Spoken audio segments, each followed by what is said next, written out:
ESPN welcomes you to the following presentation of the Southeastern Conference.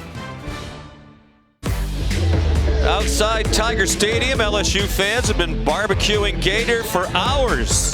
They hope their football team will do the same thing inside this great venue. It's a tremendous SEC rivalry game. The 20th ranked Florida Gators in Baton Rouge to take on the LSU Tigers, presented by Marathon. This is the SEC on ESPN. Hi everybody, welcome. Sean McDonough along with Todd Blackledge. Delighted to have you with us. They're not in the same division in the SEC, but they play every year, and there's a lot of dislike between these two teams. Todd, I think when the year started, both had visions of getting to the conference title game in Atlanta. That looks a little far-fetched right now, although we talked to Dan Mullen, the Florida coach, yesterday. He said, we win out, anything is possible. That has to start today, obviously. They're a really good football team. I mean, 2 narrow losses to Alabama and on the road against Kentucky. LSU, meanwhile, a depleted roster right now, trying to avoid a 3-game losing streak. They were embarrassed last week in Lexington by the Wildcats. I expect them to play much better today because this is a very intense rivalry game. And, of course, the backdrop here today and all week has been speculation about the future of LSU coach Ed Orgeron, less than 2 years removed from winning the national championship with an undefeated team. His team is 8-8 since, and there is a lot of speculation about his future. Sunny and breezy, gusts to 26 miles per hour, but very pleasant from a temperature standpoint. It's cooled off quite a bit from what we had here the last couple of days. Temp in the mid-60s. Florida won the toss and deferred, so they kicked off, and Jace Chrisman's kickoff went over the head of Trey Palmer. And here comes LSU, led by Max Johnson, who made his first career start last year against the Gators in Gainesville. They were 23-point underdogs, went there with a record of 3-5. He was terrific, led them to a dramatic 3-point win. He threw for 239 and 3 touchdowns. He also ran for 52, wound up being the SEC Player of the Week for that performance. They start on the ground with Ty Davis-Price, and he's ahead for 2. Already an injured LSU player, and that's been a big part of this season as they come in 3-3.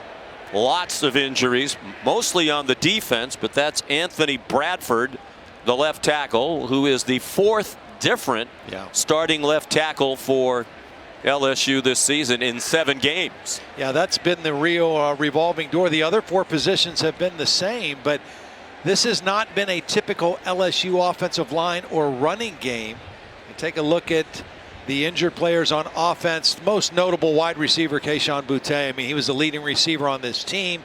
Max Johnson's favorite target and leading the nation in touchdowns receptions. Deion Smith, another receiver out. Probably their 2 best receivers out of the game today. And that's only about half the guys missing compared to their defense.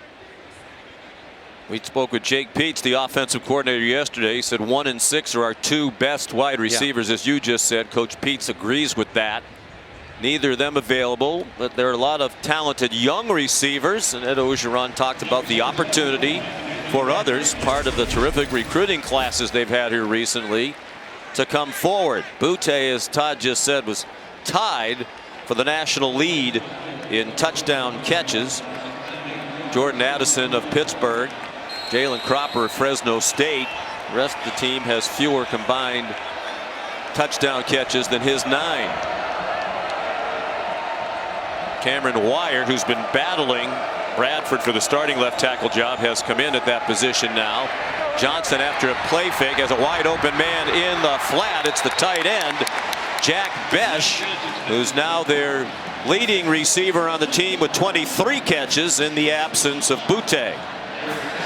Well, Sean, it's a little breezy down here. You mentioned wind gusts over 20 miles per hour in warm-ups, and quarterback Max Johnson struggled a little bit throwing against the wind, which is what he's doing right now. Balls were sailing on him. He looked a little inaccurate, but watching him, his throws look cleaner when he threw to the left, so you may see more of that. He's a left-hander, the son of Brad Johnson, Super Bowl winning quarterback with the Tampa Bay Buccaneers. He fired a bullet that went past Jack Besh. I like Max Johnson. I think he's got savvy playing the positions. Just a little RPO throw just behind the receiver, Besh. He's accurate, I think, for the most part, short to intermediate. When he gets in trouble is on the deeper routes. I don't think he has a particularly strong arm, and if he doesn't throw it early, he has some problems. Davis Price ran for 147 in that loss to Kentucky. They've struggled to run it all year, but they felt like with his performance and improved play of the offensive line, they're ready to keep the running game going today and beyond. There's Brad Johnson.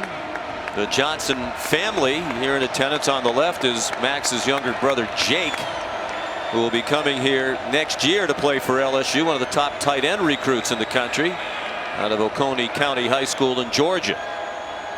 It's also where Max played. Brad Johnson's an assistant coach on that team.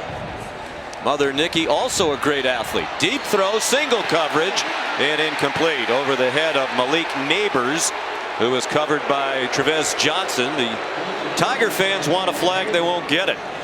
Yeah, I think Trevez Johnson was just in good position. It wasn't intentionally preventing the guy from running around, just in position. Didn't have a hand on him, but the ball sailing over the head. Trevez Johnson, back after being sitting out the second half last week, had a targeting foul in the first half of the Vanderbilt game a week ago. Avery Atkins punting into that breeze, and it's blocked. Blocked and rolling free near the 35-yard line. Now a scrum.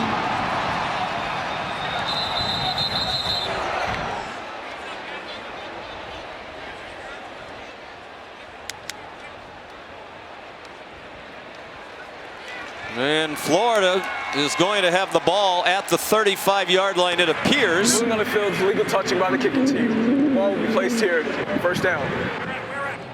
And they're going to move the ball out across the 40-yard line. It just didn't even get a piece of that edge guy. There's 3 personal protectors, 2 on that side. Didn't even get a piece. Ball is blocked. Jordan Pouncey blocked it. Yeah, that's hard to believe. I mean, 3 personal protectors standing there like statues. They just watched Pouncey go right by them and block the kick. So great field position to start the day on offense for Emory Jones and a revamped Florida offensive attack. Last year, prolific passing team. This year, one of the best rushing teams in the country, and Jones, the quarterback, is their leading ball carrier. Hands it off to Malik Davis, who bounces outside and goes out of bounds at the 48. He gained 7. Well, last year they had Kyle Trask at quarterback. They threw for 378.8 passing yards per game, most in the country. Trask gone. A couple of terrific wide receivers and the great tight end Kyle Pitts gone. So now they're the 3rd best running team in the country. Behind Air Force and Army, Malik Davis nowhere to go that time. Lost a yard, in fact. Damone Clark made the tackle, and he'll make just about every tackle for LSU today. He's the leading tackler in the SEC. And also in on that play was Glenn Logan, and LSU happy to get him back. I mean, this is his first game action, a foot injury in the summer. He's been a starter for 3 years here, and happy to have him back in the midst of their other defensive injuries. 3rd down and 5, just underway. Florida running out of time, and Jones is sacked. Mason Smith, a true freshman, one of the most highly recruited players in the country, out of Houma, Louisiana, got to the quarterback. Well, Mason Smith got the sack, and he's going to come from right here, just an outside rush. But this is because of the coverage. I mean, Emory Jones had plenty of time to make a throw. That's a clean pocket. Nowhere to throw the football, held on to it a little bit too long. And Mason Smith comes away with the interception. I mean, with the sack. Jeremy Crawshaw to punt. He's an Australian. With that win, just bombs one. And it'll be a touchback. Trey Palmer back for it. Had no chance. So the defense rises up. LSU survives the block punt. Still scoreless and just underway.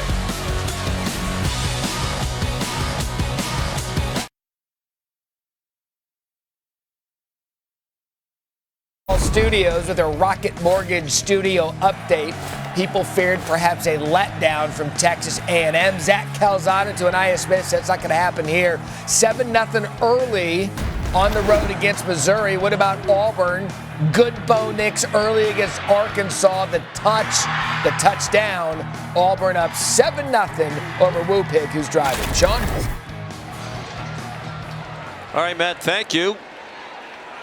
Here, no score. LSU had a punt block, still went forward 22 yards. Good to see Anthony Bradford back in at left tackle, injured on the opening possession.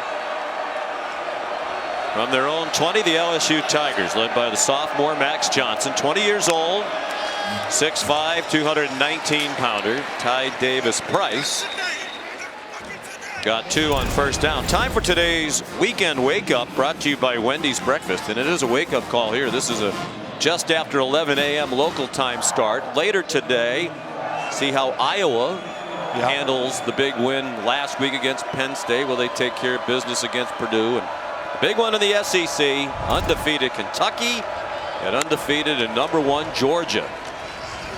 Straight ahead, Ty Davis-Price again to the 26. It'll be 3rd down and 4.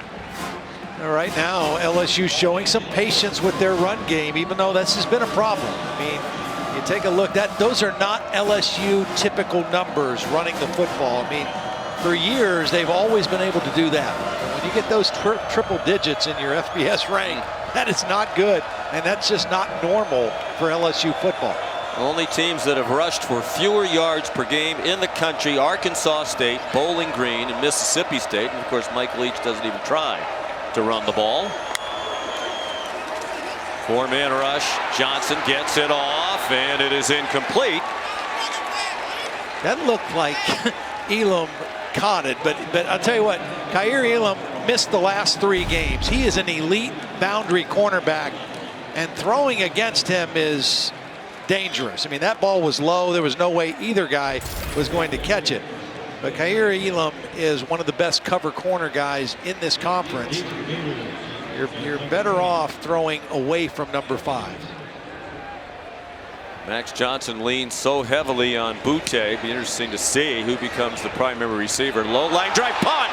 It is muffed and then retrieved by Xavier Anderson. Low kick. Avery Atkins trying to keep it out of that gusty breeze. Just a 31-yard punt.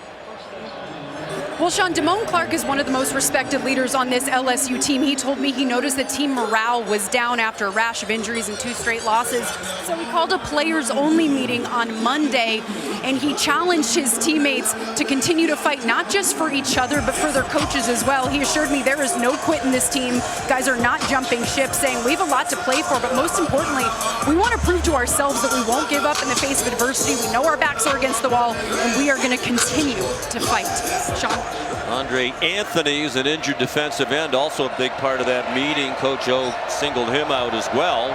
Ed Ogeron said our team was on fire in practice this week. It was our best week of practice, even with all the speculation swirling about his future. High throw. Jones trying to get it to Xavier Henderson. And a lot of injured starters. They had 2 All-American corners. Stingley played in 3 games.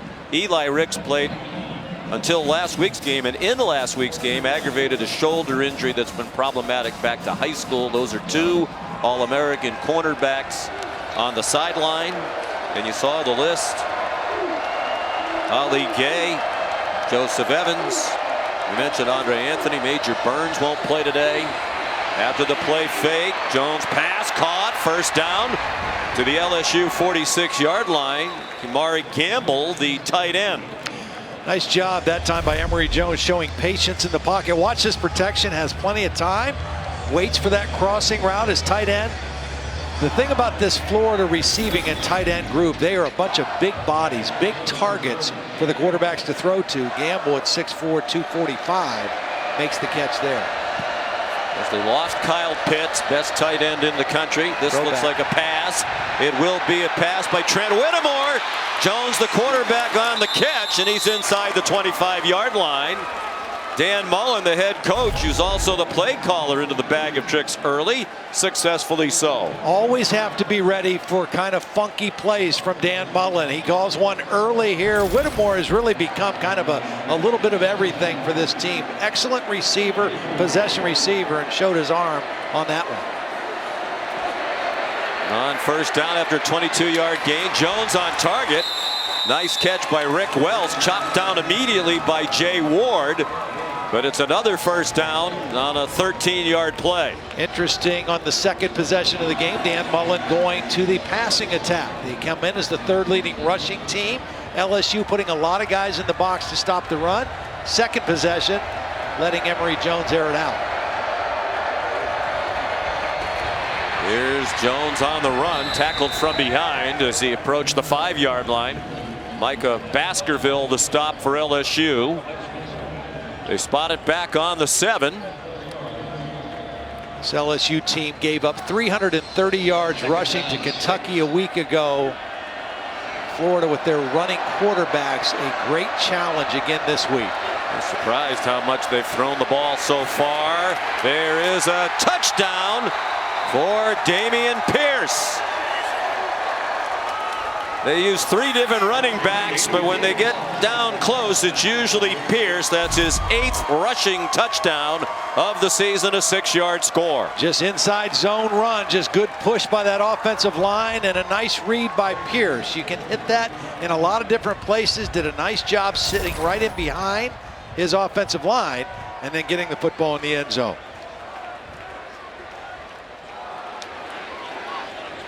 Jace Chrisman for the extra point, and it is no good.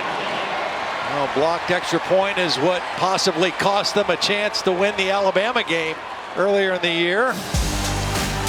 And it keeps them from putting 7 on the board here early in Baton Rouge. Yeah, the problem with the extra point against Alabama meant they had to go for 2 later in the game. Neil Farrell, the block.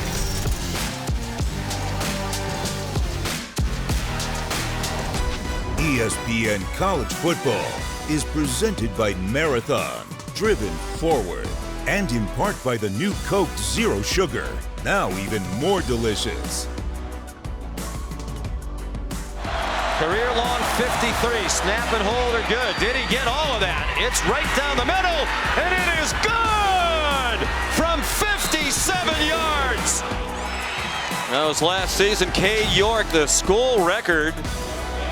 57-yard field goal through the fog in Gainesville to give LSU an unlikely win. They went there as 23-point underdogs. Wild game, featured 6 lead changes.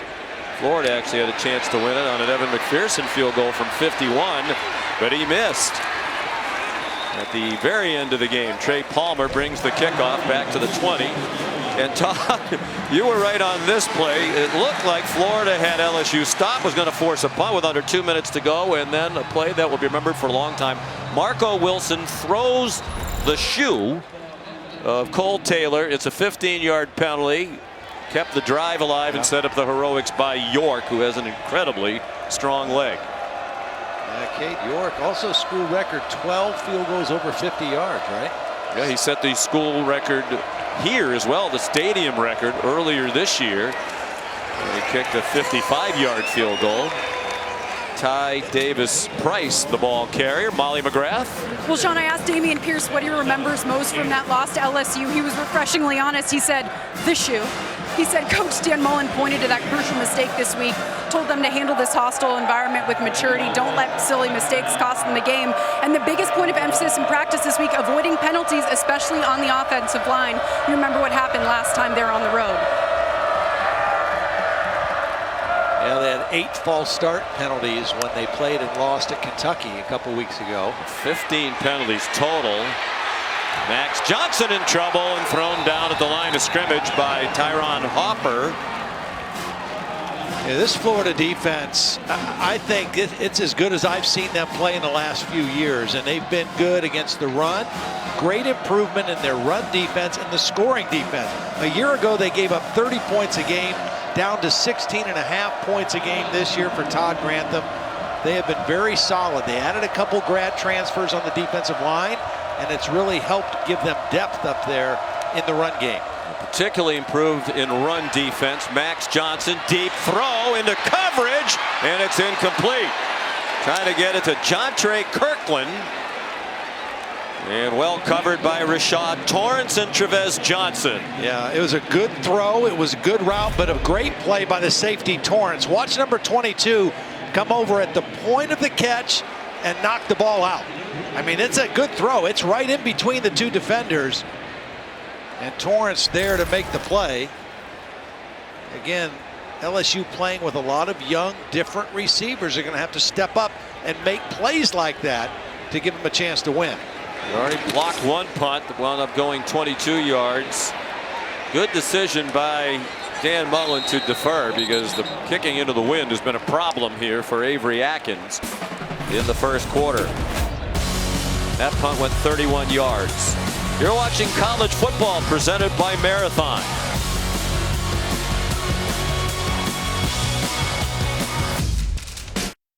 College football studio. Another update on Texas A&M. For reference, Isaiah Spiller had just 46 rushing yards last week against Alabama. This touchdown was 48. It is all Aggies, 14-0 over Missouri. Boy, they had been one of the most disappointing teams in the country. Their season has turned around back in the right direction, it seems, with the win against Alabama. Anthony Richardson is in at quarterback now. He hands off to Naquan Wright. Dan Mullen has been using two quarterbacks. Richardson, a redshirt freshman from Gainesville Eastside High School. And in the words of Coach Mullen, a special talent. Yeah. Well, he's bigger than Emory Jones. He's probably faster. He's probably more a run first, pass second guy, but he has some unique abilities and very exciting player the first couple weeks of the season for this Gator offense. You know, he had accounted for three touchdowns of over 70 yards in those first 2 weeks. Then he hurt his hamstring. You kind of see they're both dual threat guys.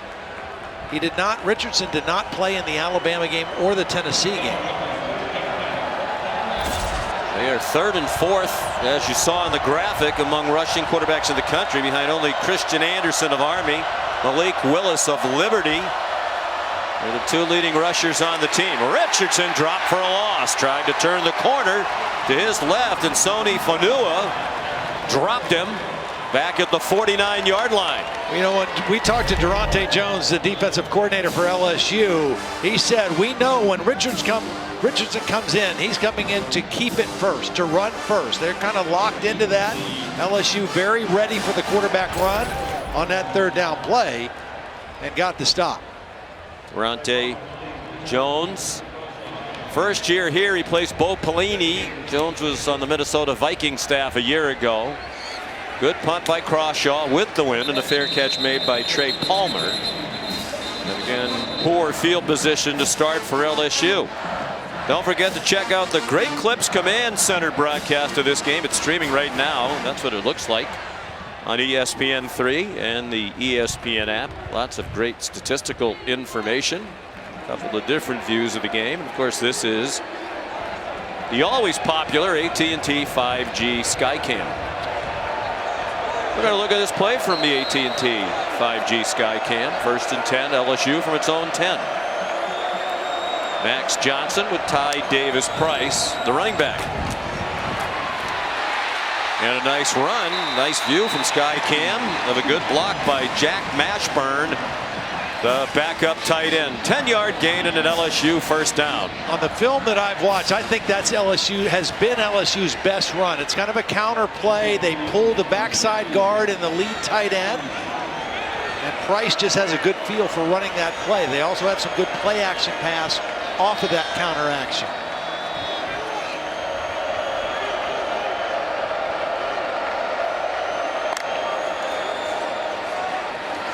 Another good gain on first down. For much of the year, they've been averaging less than 2 yards per first down play. Tough to sustain offense when that happens. Davis-Price tackled by Javon Dexter. They really felt like their offensive line took a step forward in the second half against Kentucky. That was their best running game by far. Unfortunately, it was their worst run defense game of the season against the Wildcats. But from an offensive standpoint, they really felt like the offensive line gelled better than they had at any point in the running game. On 2nd and 3, Johnson dumps it in the flat for the tight end, Besh. Jack Besh out across the 35 down at the 37, taken down by Rashad Torrance, a gain of 10. It's the second time we've seen this play already. Little bootleg, little quick throw, and Besh is listed as a tight end, but he plays and moves more like a wide receiver. He's 218 pounds. He can run. He's got some toughness, but he's really like a big wide receiver more than an end-of-the-line tight end. Lafayette, Louisiana. Jake Peets, the coordinator, raving about his feel for the game. Look out. Johnson held on to it too long, and he gets smothered. And there is a flag down. It's a sack, but there are actually 2 flags down, one along each sideline. Zach Carter with the sack, and he leads the conference in sacks with 5.5 entering today. Alex Moore, the referee, leading this SEC crew.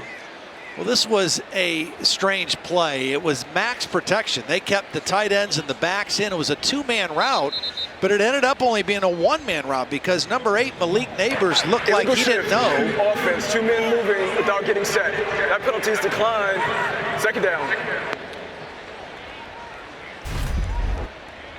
Watch now here's the 2 receivers. Everybody else is staying in the block. Malik Neighbors, number 8, looks like he's going to kind of block, like he thinks it's a run. He's not even looking to run a pass route, and nobody was open. There were 4 defenders, 2 receivers, and they were penalized anyway. And the pass dropped. Tried to throw it out quickly to Trey Palmer. Very speedy wide receiver. Dangerous kickoff and punt returner. And they're still searching for options in the absence of Keyshawn Butte. 3rd down and 15, 6-0 Florida. They've scored a touchdown, had the extra point block. We're down to 2.5 to go in the opening quarter.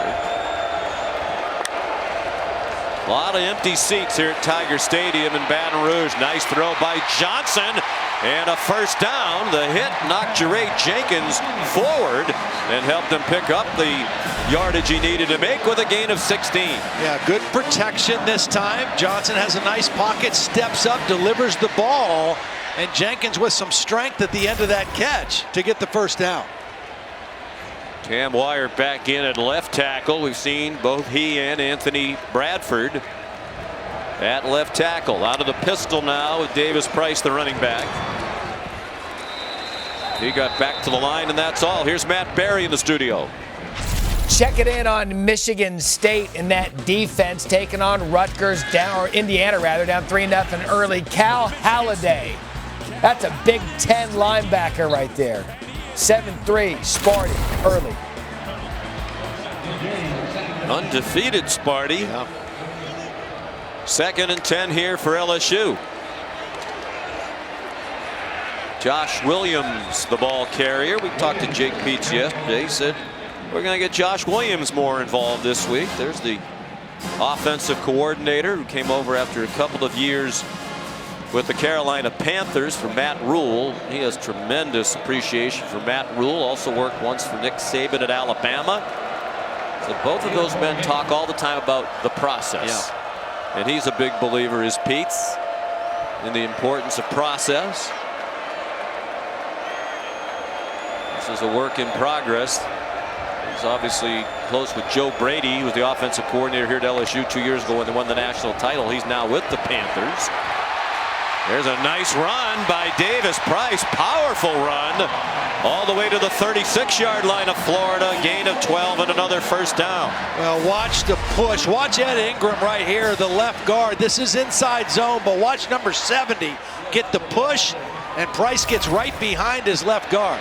LSU goes quickly, and the ball a little bit underthrown, and they had a touchdown. Malik Neighbors was open. The throw into the wind, And it fluttered, and it gave Jadarius Perkins time to get there and knock it down. Yeah, I think it's the wind. And the point I mentioned before, the thing about Max Johnson, he doesn't have a great deep ball. If he doesn't throw it early and get it out there, sometimes that ball hangs on him.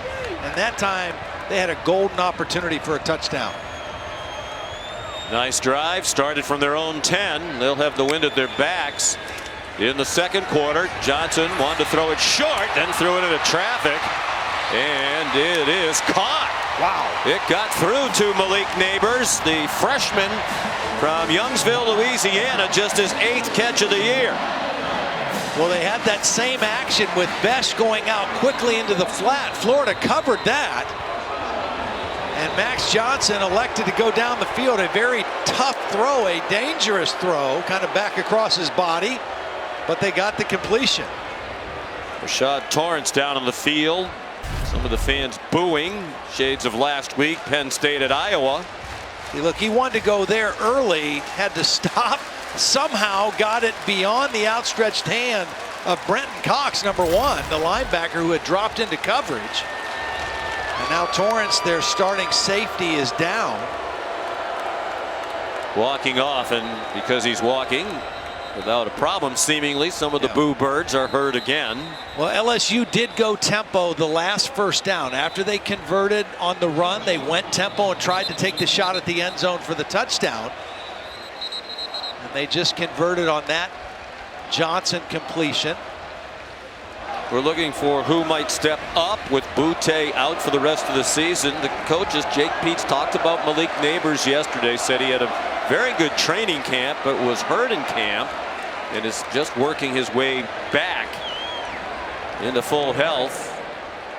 LSU without Keyshawn Boutte for the rest of the year. Ankle injury last week at Kentucky.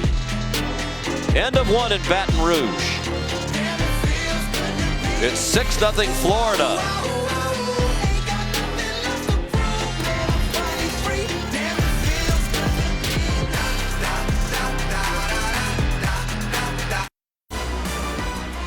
On ABC today, 3:30, second-ranked Iowa hosting Purdue. And then at 7:30 this evening, TCU and number 4, Oklahoma. Off that wild win in the Red River Showdown against Texas, down by 21, rallied to beat the Longhorns 55-48 in the process, creating a quarterback controversy.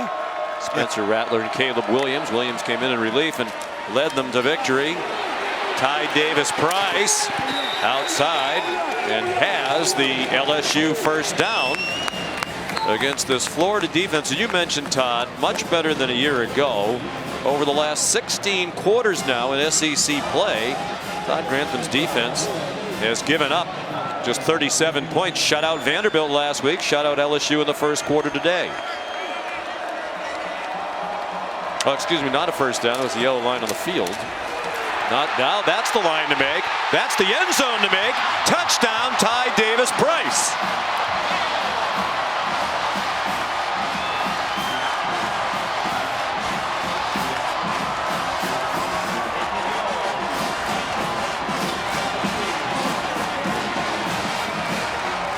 Well, this is the best that LSU has looked running the football. From the second half of the Kentucky game and now through the first quarter of the Florida game against 2 good defensive football teams. This is a different looking LSU run game that we're seeing. Cade York for the extra point and the lead. Avery Atkins is the holder. And that kick is good. 18-yard touchdown run by Ty Davis Price, who had 2 rushing scores for Coach O last week in Lexington, Kentucky. 3 guys to keep an eye on: the tight end, the backside guard, and the tackle. This is that counter play. I said I think it's their best run play. Watch the pulling guard, the pulling tackle, the tight end. All 3 get fitted on their blocks, and Price is able to walk into the end zone untouched.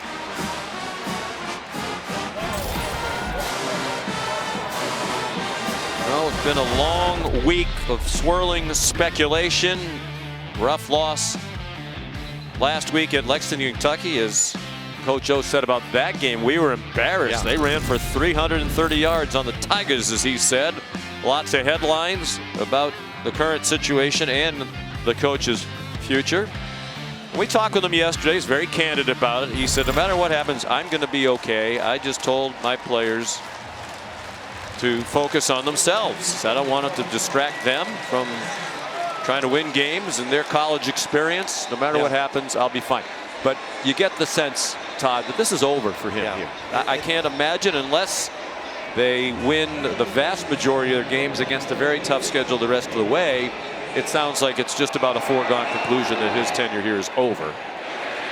Yeah, and you know, as a son of a coach and a son of a coach who's been fired, you know that this is hard. You know, and you think about it, he's had success other than, you know, even after other than the championship year. He's never had a losing season in the SEC. He had other top 25 finishes.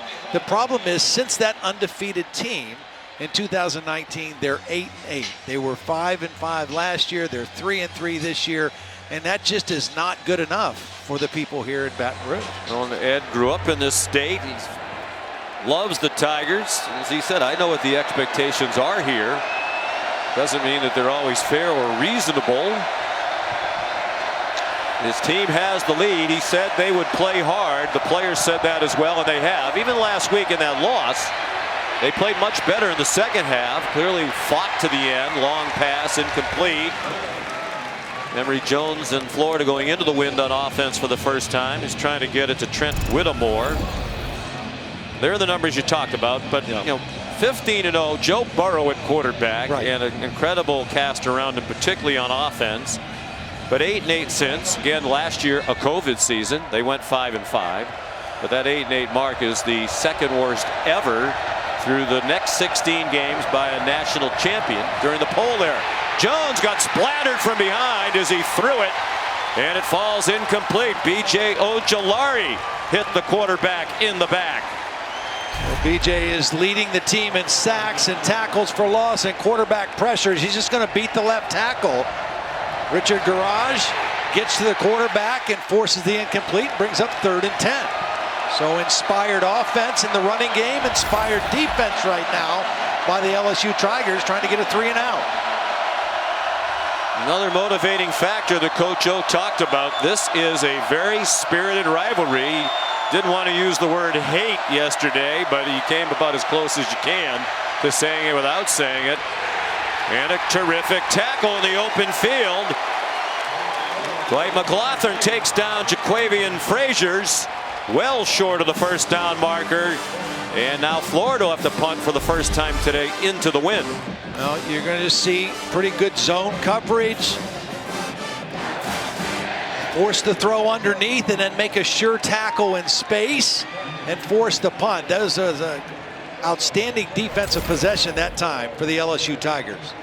Jeremy Crawshaw punted to Trey Palmer, who seems very deep for this punt given how hard that wind's blowing. And sure enough, the ball comes up well short of where he is. Wobbly nose-up kick that will be spotted. Well, the official still walking at the 35-yard line.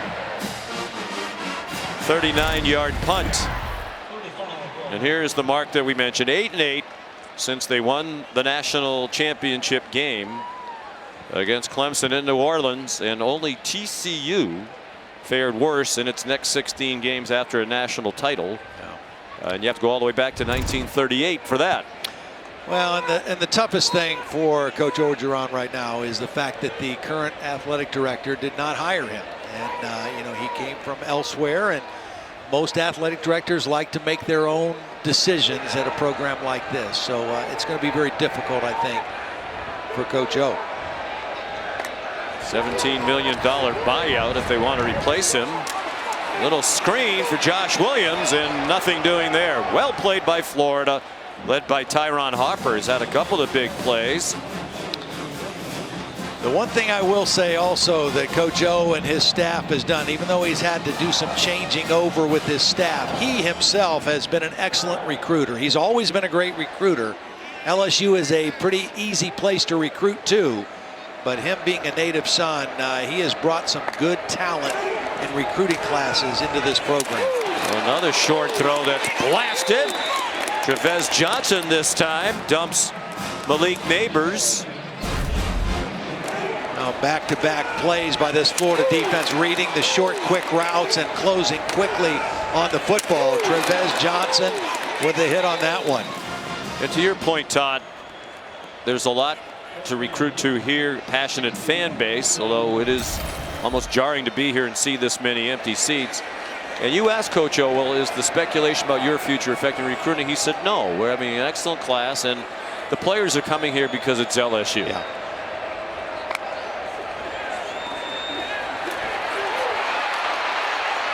Max Johnson got away from the traffic, throws it, caught, and that was caught in traffic, and now off to the races. Brian Thomas all the way. Touchdown, Tigers. There is a flag back at the 23-yard line. This might come a long way back. It's number 61. So third down. Cameron Wire, part of that revolving door at left tackle, guilty of holding Brenton Cox. Well, the quarterback leaves the pocket, and when that happened, you can see the hands on Brenton Cox, but it becomes amplified when the quarterback leaves the pocket and a defender tries to pursue. And that's how Cameron Wire got called for that one. The play took a long time to develop as Max Johnson was flushed out of the pocket and looked downfield, and that's a big play that's coming back the other way for LSU. Wipes out a 71-yard touchdown. Pretty clear holding call there against Wire, the junior from Gonzales, Louisiana. Right now, Max Johnson just has to avoid a mistake. It's 3rd and forever here. Your team is in the game. You've got the lead. Be smart with the football. Another short pass, and that's dropped by Malik Neighbors. So the short passing game on that possession didn't work very well for Max Johnson and the LSU Tigers. And they will punt with the wind for the first time today. Atkins had one blocked punting into the wind and clearly was trying to keep the ball low. He can hang it high. Xavier Henderson is back deep, standing at his own 40.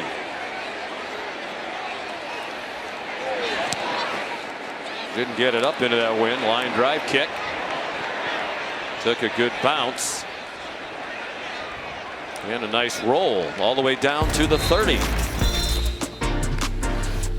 51-yard punt. Florida defense in the right place and hitting hard, but down by a point.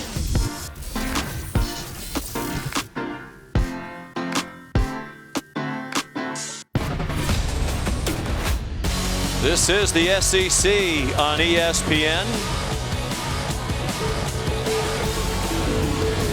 Our director Scott Johnson asked, do you like apples? I don't think that Gator is enjoying that apple. Gators down 7-6 early in the second quarter. Sean McDonough, Todd Blackledge, Molly McGrath here in Baton Rouge on a sunny and very breezy afternoon. Out in the flat, plenty of running room for Damian Pierce. It's still Emory Jones at quarterback. We asked Dan Mullen yesterday how you're going to manage the rotating quarterbacks tomorrow. He said usually we do 2 series for Jones, 1 for Richardson, but he said I might do 2 and 2. The surprising thing right now for Dan Mullen and his offense, they only have 15 yards rushing. This is the 3rd leading rushing team in the country. Here's Emory Jones with a little space and a first down. Cameron Lewis the stop. Part of that banged up secondary. 23 yards now rushing.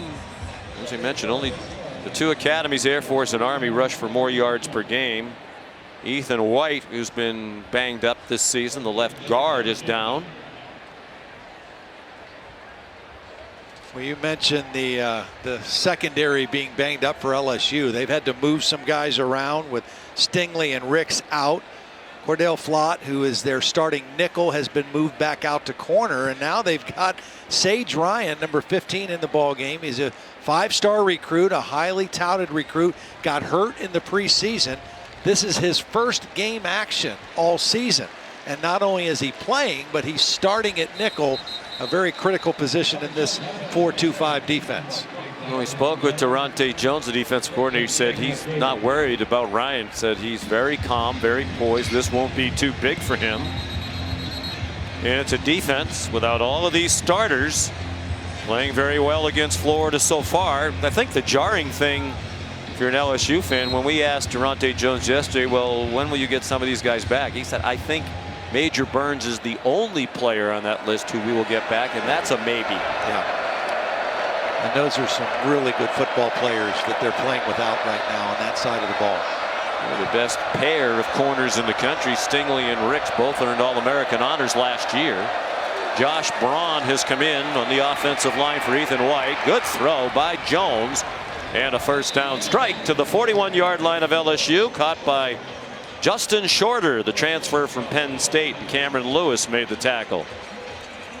Continues to be really good protection for Emory Jones. I mean, he's got a lot of time to survey the field, to go through his progressions. They've not run the ball that well, but they've protected the quarterback extremely well so far.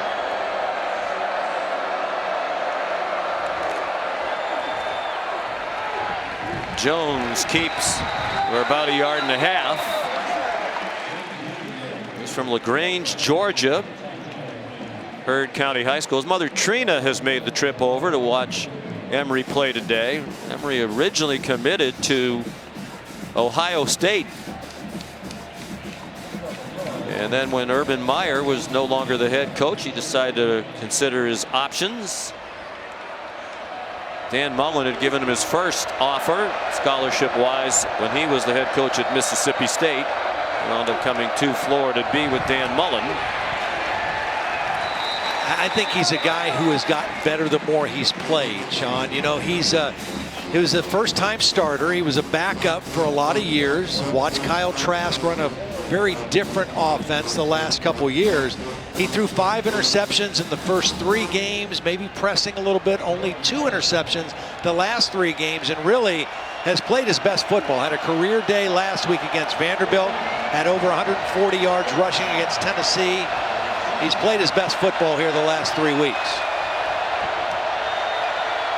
Coming off a career high 273 passing in the win against Vanderbilt. 3rd down and 7. Has time, throws, incomplete, and intercepted now. Off the hands of Whittemore and picked off by Micah Baskerville. Has blockers along the near sideline. Still on his feet and finally tackled at the 27-yard line. Well, the play was made by Cordell Flott. We talked about him getting moved from the nickel to the corner. He is in coverage on Whittemore on this play on the crossing route. 14's running the crossing route, man-to-man coverage. The ball's a little behind. Flott deflects it, and Baskerville, dropping in coverage as a linebacker, gets the interception. And Whittemore, the intended receiver, started to walk off the field, then went down with what looks to be a left ankle injury. See, the ball was a little bit behind. You see the end of the play kind of goes down awkwardly on the tackle by Cordell Flott. And LSU in prime field position to add to their lead.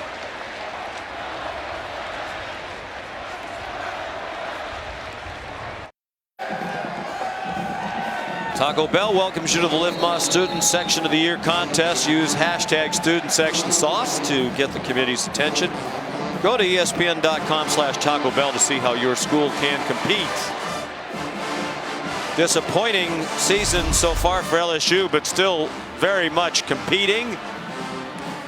Micah Baskerville, senior, playing in his 35th career game, has his first career interception out of Shreveport, Louisiana, and the first takeaway for the LSU D in the last 3 games.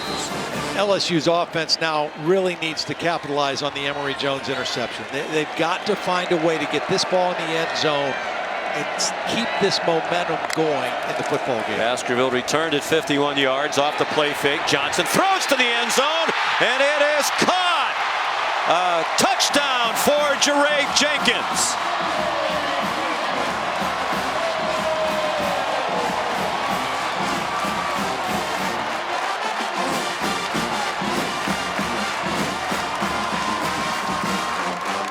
Johnson family enjoying Max Johnson's touchdown pass to Jeray Jenkins. His first touchdown reception set up by the pick by Baskerville at his 51-yard return. The touchdown covers 28. And Cade York for the extra point to give the Tigers an 8-point lead with 8.5 to go till halftime.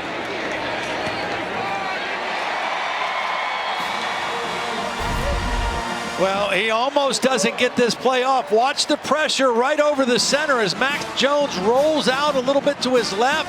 He doesn't quite get everything on his throw, but enough on the double post to get the ball to Jeray Jenkins. It's a double post. They get the middle safety out of the field, and they attack on the first play after the turnover. I love the call by Jake Peets going for the big play right on the first down play. Jenkins had a big game in their upset win at Florida last year. Had 4 catches for 65 and a touchdown.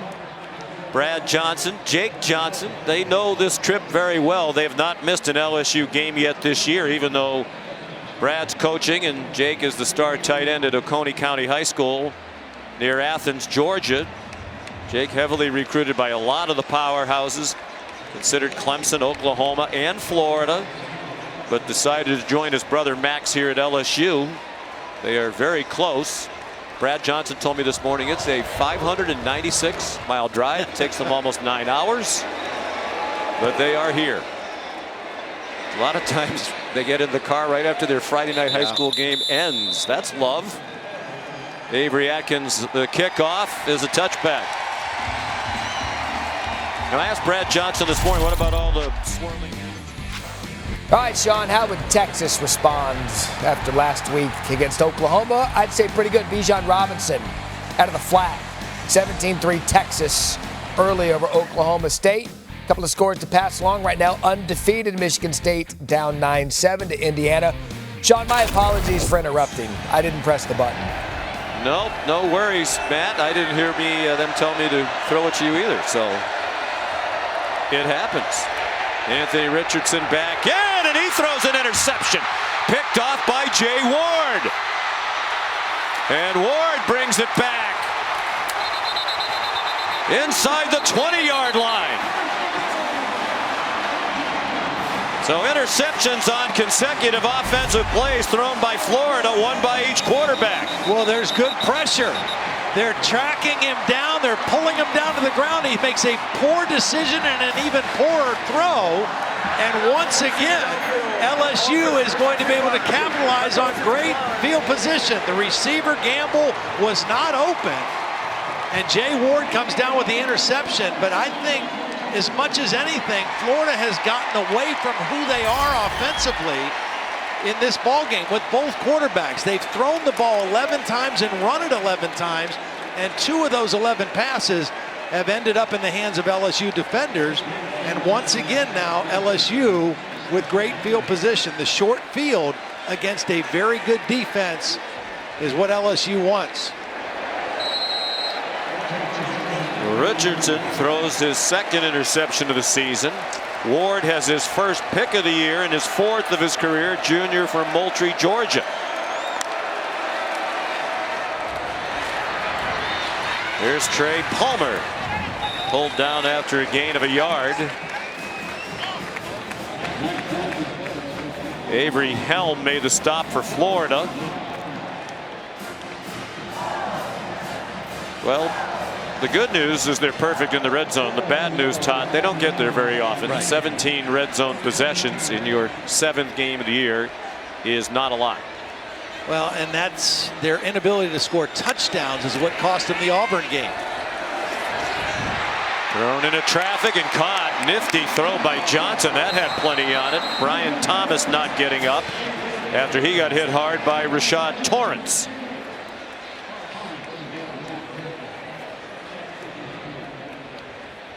Little RPO throwing that slant over the middle, and Torrance took a big hit.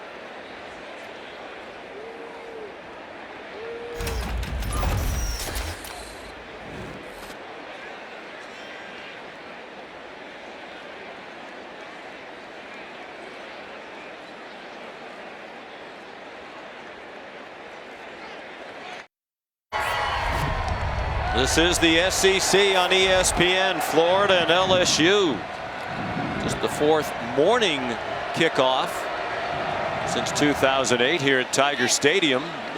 LSU arrived ready to play. Max Johnson and the Tigers 12.5-point underdogs, leading by a touchdown and looking for more. First and goal at the 7. I think this is Ty Davis Price area. There he goes. And he was met at the 5-yard line by Mahmoud Diabate. He had 147 yards last week in the loss at Kentucky. He's got about 70 yards now. I think that puts him at in this ball game, running very hard, downhill runner.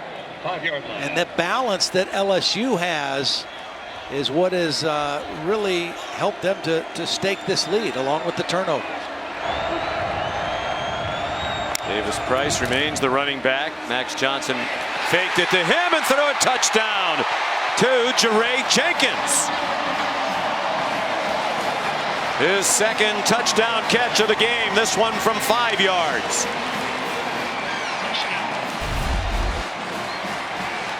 Again, it's the threat of the run. That motion in by Jenkins looked like he was going to block in the run. Then he goes back out. As you can see, the catch from the progressive pylon cam. Good timing, good throw by Max Johnson. But the threat of the run and the balance of the run and pass, LSU building a big lead. And the extra point, good by Cade York. Jaray Jenkins, Junior, had just 10 catches all year and no touchdowns, but with Kayshon Boutte, their leading receiver and one of the best in the country, out for the rest of the year, he has stepped up in a big way today. LSU 14 points in the last minute and 47 seconds off interceptions on consecutive offensive plays by Florida. Well, and the interceptions, not only do they turn the ball over, they reduce the field. Both interceptions were returned into Florida territory, and LSU took advantage. Here's what I said. Now they bring him in motion. He looks like he's going to block because they've been running so well. Then he's going to go back out. The balance of run and pass has got this Florida defense a little bit on their heels, and Max Johnson taking advantage of the turnovers, the short field, and now with 21 points here in the first half for the Tiger offense.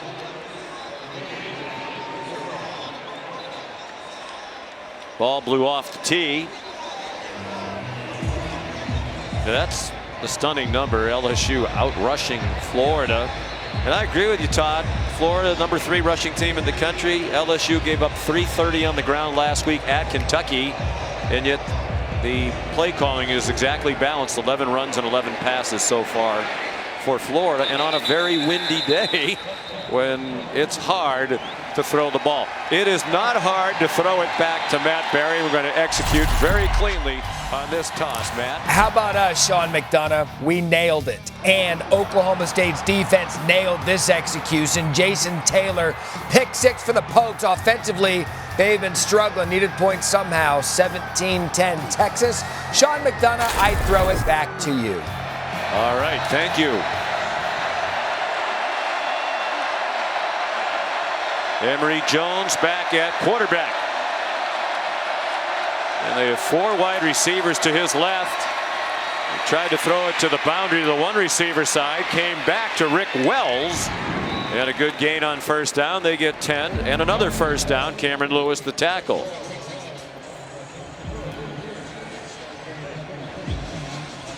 Interceptions on consecutive plays. One thrown by Emory Jones and one thrown by Anthony Richardson. That hasn't happened at Florida in a decade.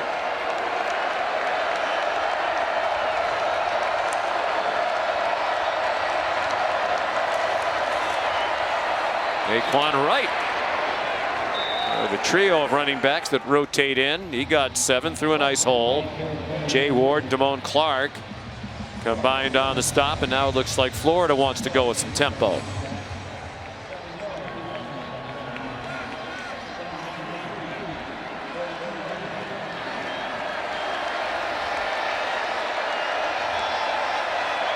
Under 6 minutes to go in the half. The toss to Naquan Wright.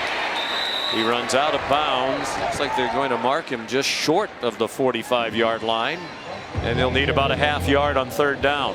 You know, Sean, the other thing that's interesting about Florida's approach and trying to balance out their offense, we mentioned the corners that are missing for this LSU defense, but they're also missing their top 2 defensive ends that they started the year with. They've got a couple defensive tackles that they're missing. And this is a depleted defense, not just on the outside on the perimeter. And Florida has not really attacked that or exposed that yet in the ball game.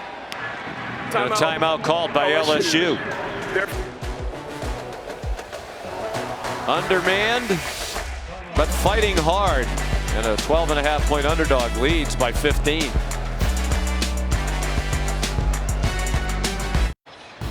Kick off your Week 6 NFL Sunday at 10 a.m. with the Countdown crew on ESPN and the app. Randy Moss will rank the week's best catches in You Got Moss. Then Monday Night Football caps off Week 6 on ESPN, ESPN Deportes, and the ESPN app.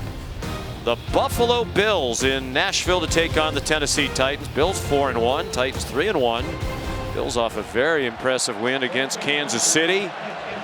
Highest scoring team in the AFC. A lot of people like the Buffalo Bills to go to the Super Bowl. Long way to go before we get there. 3rd down, less than a yard here for Florida. Emory Jones, the quarterback, keeps and got just enough to move the chains as we approach 5 minutes to go in the first half. This possession looking a little bit more of what we've been accustomed to seeing Florida this year. So far in the ball game, LSU's run defense has been outstanding. They have not allowed an explosive run of 10 yards or more. Coming into the game, Florida has had 52 of those runs to this point in the year. 0 so far tonight against the Tiger defense. Naquan Wright, the running back. Redshirt sophomore from Miami Gardens. Lead blocking for the quarterback, Emory Jones.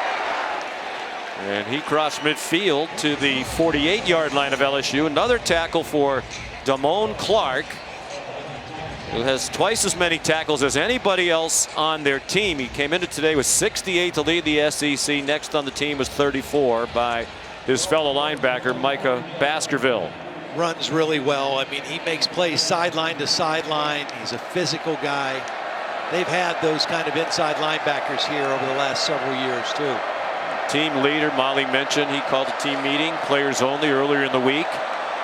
Been leading defensive walkthroughs every day at 2:15, and they are paying off as B.J. Ojulari sacks Jones back at the 44-yard line. Well, we saw him get a sack earlier, beating the left tackle outside. This time he's going to beat him to the inside using quickness.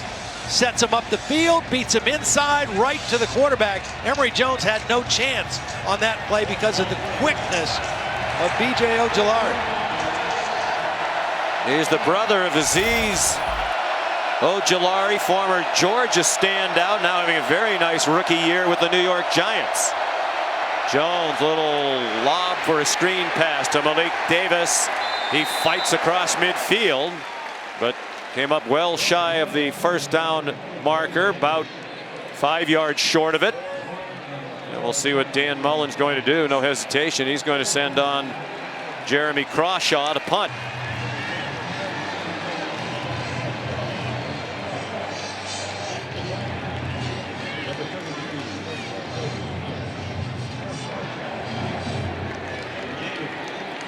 Fourth punt for Crawshaw.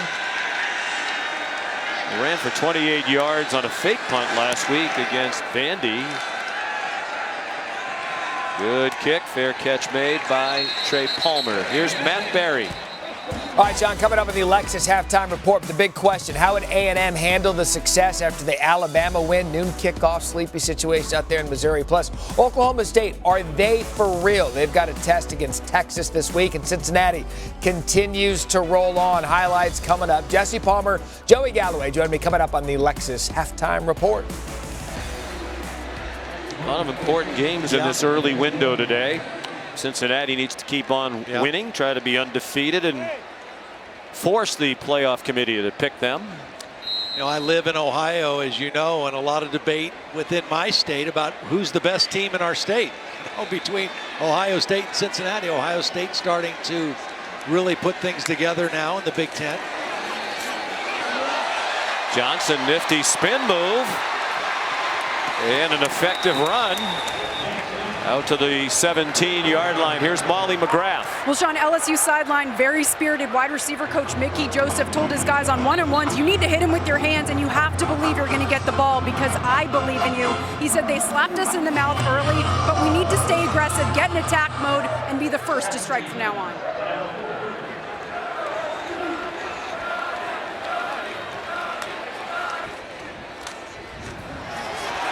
Ty Davis-Price, flag thrown, he's out of bounds, then takes a late hit out of bounds. No flag thrown there. Trevez Johnson popped him.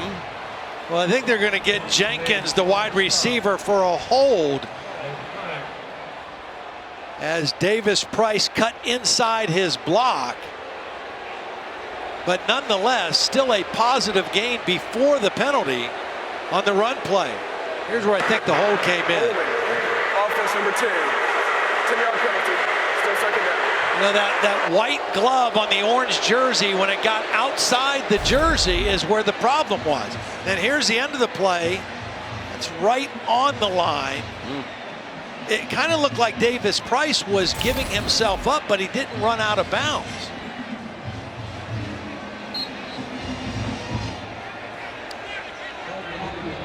Checked in with Matt Austin, our referee, who was watching this closely. Did not feel that should have been a late hit out of bounds. Wipes out a big gain. 2nd and 4, straight ahead. Ty Davis-Price. Brenton Cox made the tackle. LSU with 2 timeouts. Wind at its back. At the very least, they'd like to get in field goal range. As Jake Peets, the offensive coordinator, said when we visited yesterday, when our kicker is in the parking lot, he's in range. Yep. Well, what's happened in this game is LSU is winning the game at the line of scrimmage, and that has not been the case for most of the season. In all 3 losses, they got whipped at the line of scrimmage, and today they are controlling the game at the line of scrimmage. Johnson has a man wide open. It's Brian Thomas. Brian Thomas down to the 25-yard line. That's a 49-yard play. They had a 35-yard gain wiped out, and there's flags on this play.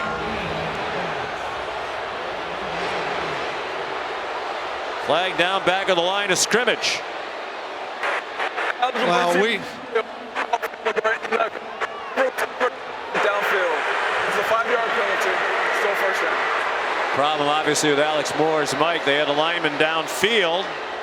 I don't see a lineman downfield. Now, there might have been an alignment problem. Look at these 5 guys. Who gets downfield?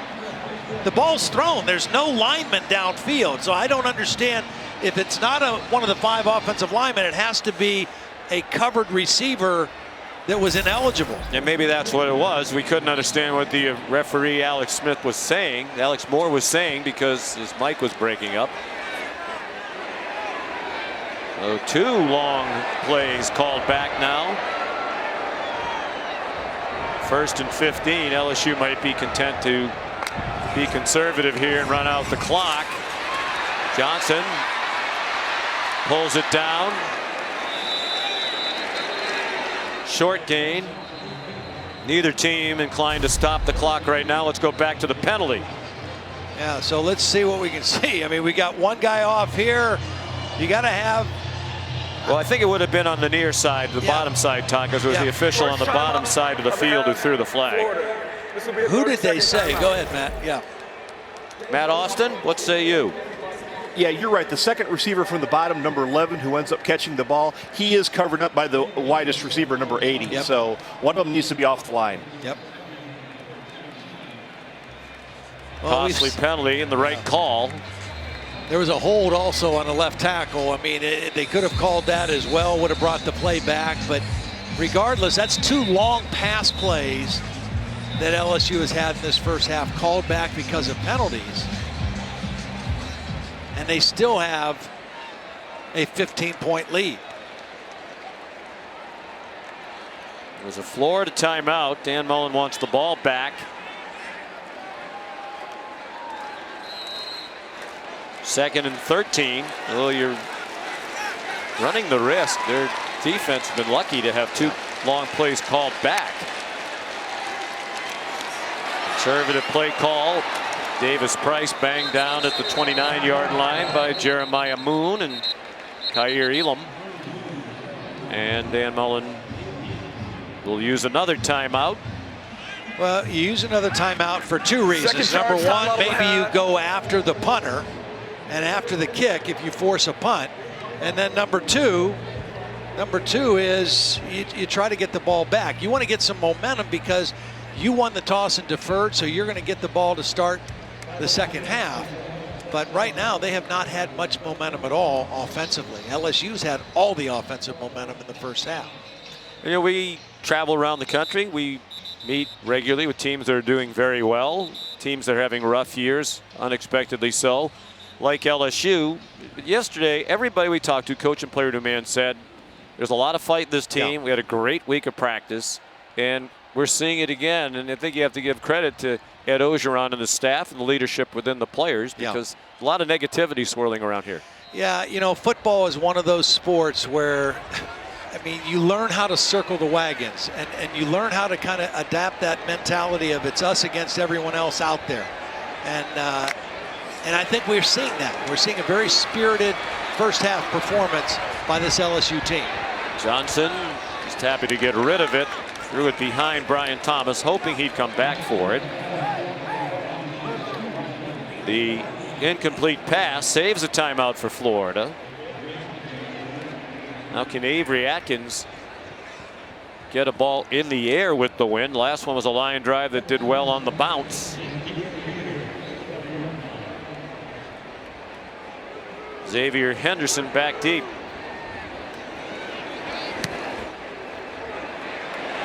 Great kick. Drives Henderson back inside the 15. And he's chopped down at the 23.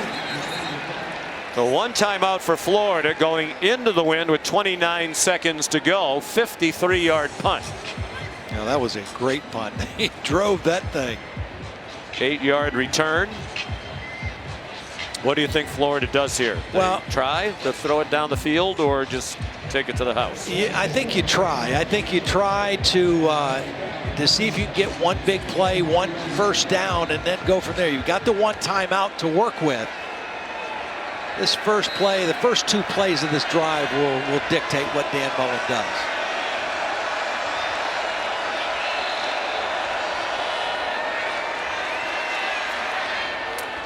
Thrown to the far sideline, very short gain by Davis, who runs out of bounds to stop the clock. The offense today has not been really on point with the interceptions, the lack of rushing yardage. But one thing about Dan Mullen, he's one of the best play callers, and he makes adjustments at halftime as well as anybody in college football. I'm sure they'll discuss everything when they're in the locker room.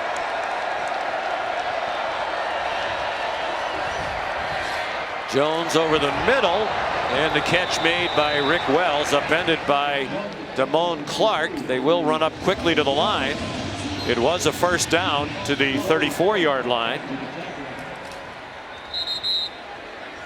We mentioned back-to-back interceptions on consecutive plays thrown by different quarterbacks. That happened a decade ago. We don't see that very often, but we showed you the graphic. Jeff Driscoll and John Brantley for Florida on consecutive pass plays through interceptions against FAU back in 2011. That was the big sequence of this first half. Yep. Well, again, not only did it turn the ball over, it also shortened the field because both interceptions were returned deep into Florida territory. And this LSU offense, which is running the ball better today than they have at any point this season, has capitalized on the short fields.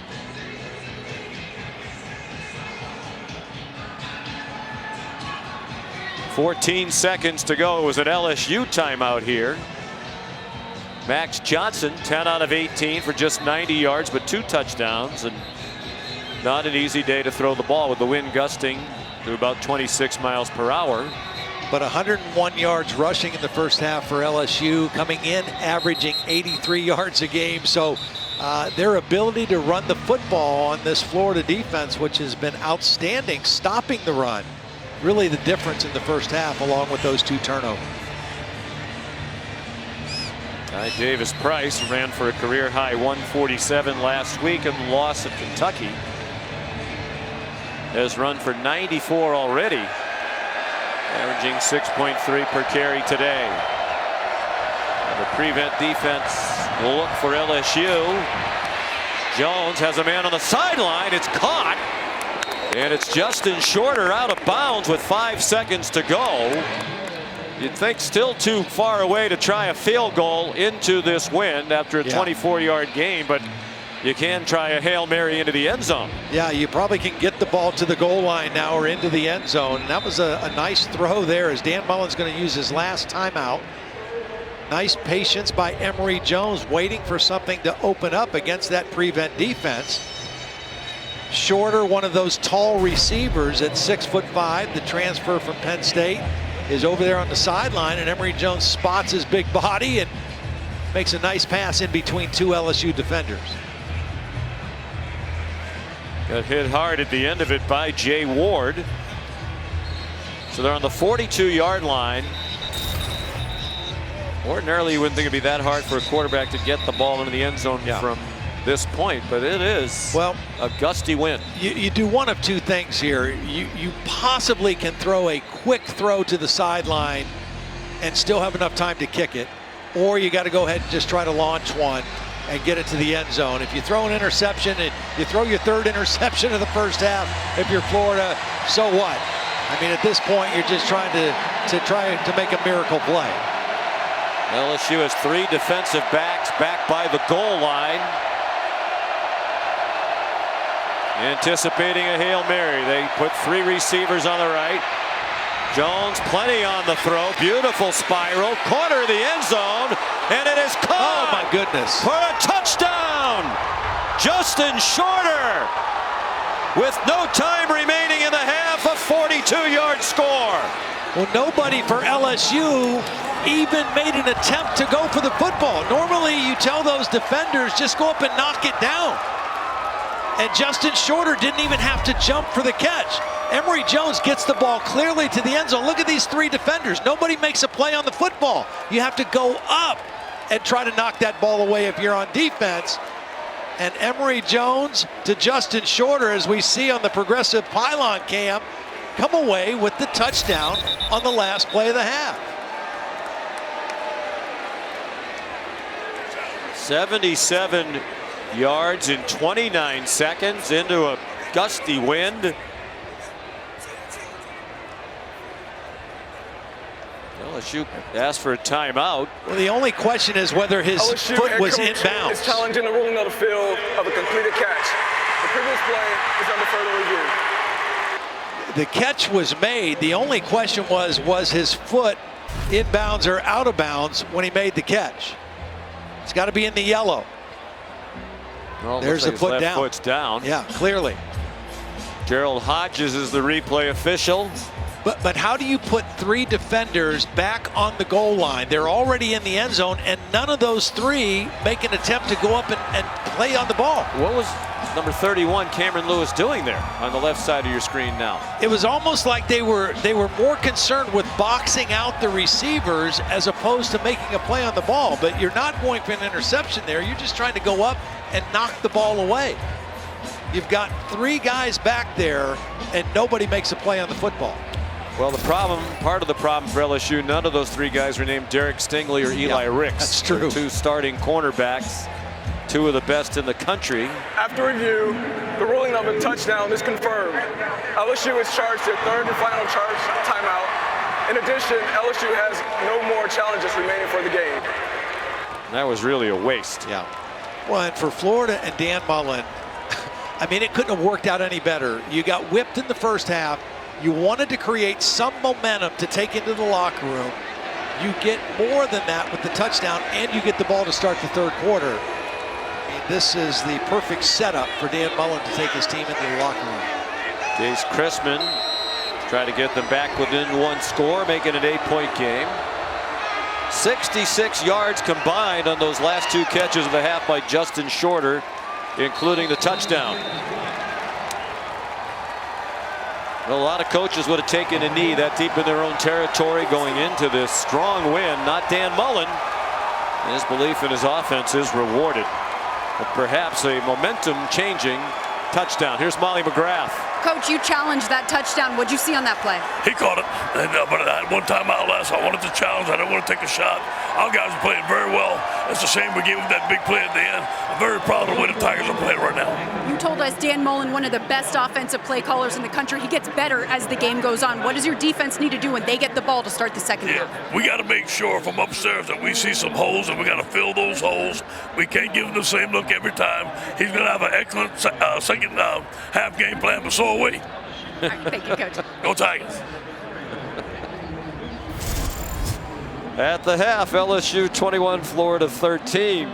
Let's send you to the studio now. Here's the Lexus halftime report. Sean McDonough, yes, thank you. We're going to set an end to the half to Florida. Joey, does that get them in the game? Do they win it?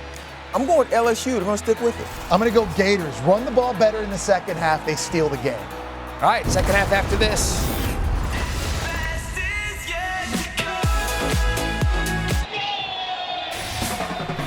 You're watching college football presented by Marathon. And this is the SEC on ESPN. Tiger Stadium, Baton Rouge, Louisiana. 21-13, LSU leads. The Tigers will kick off to begin the second half. They had the edge of play for most of that first half, but as we take a look at today's More Driven Moment brought to you by Goodyear, Todd Blackledge, this one could be a momentum changer, the last play of the first half. Yeah, I mean, you know, probably the lowest percentage play in all of football to Hail Mary, but nice throw by Emory Jones and three LSU defenders there not making a play on the football. Remember, Emory Jones had a 24-yard completion before that play to even have a chance to throw it to the end zone, and Florida capitalized right at the end of the half. Avery Atkins kicking off.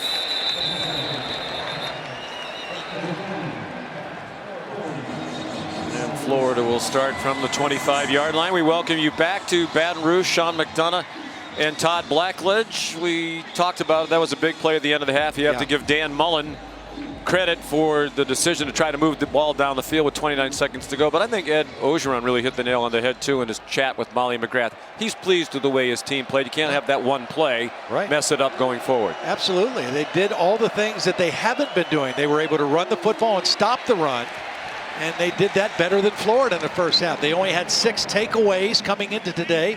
They had 2 interceptions that set up their offense. So Ed Ogeron's right. His team played very well.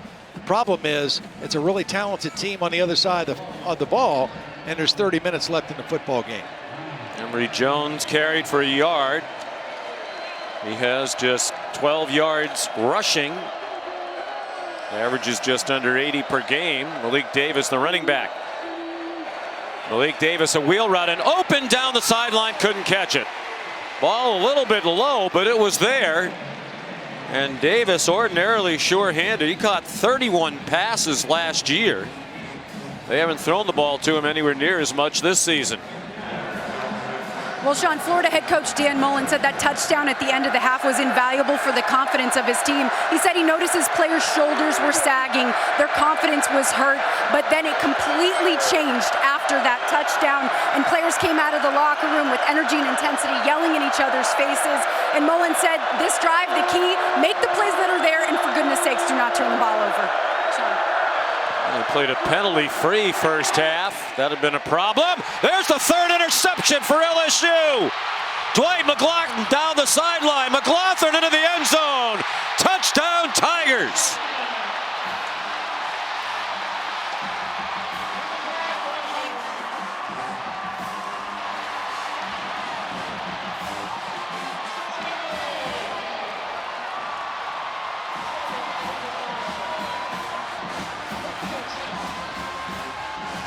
Sophomore from Houston getting the opportunity for more playing time without Stingley and Ricks, and that's the first interception of his season. Well, Molly just said, Dan Mullen said, for goodness sakes, don't turn the ball over again. Not only did they turn it over again, it got returned for a touchdown. And Cade York adds the extra point. Well, if Florida gained momentum on the last play of the half, it didn't last for very long. Watch as Emory Jones moves out of the pocket. McLaughlin is going to be right there. He's going to just step in.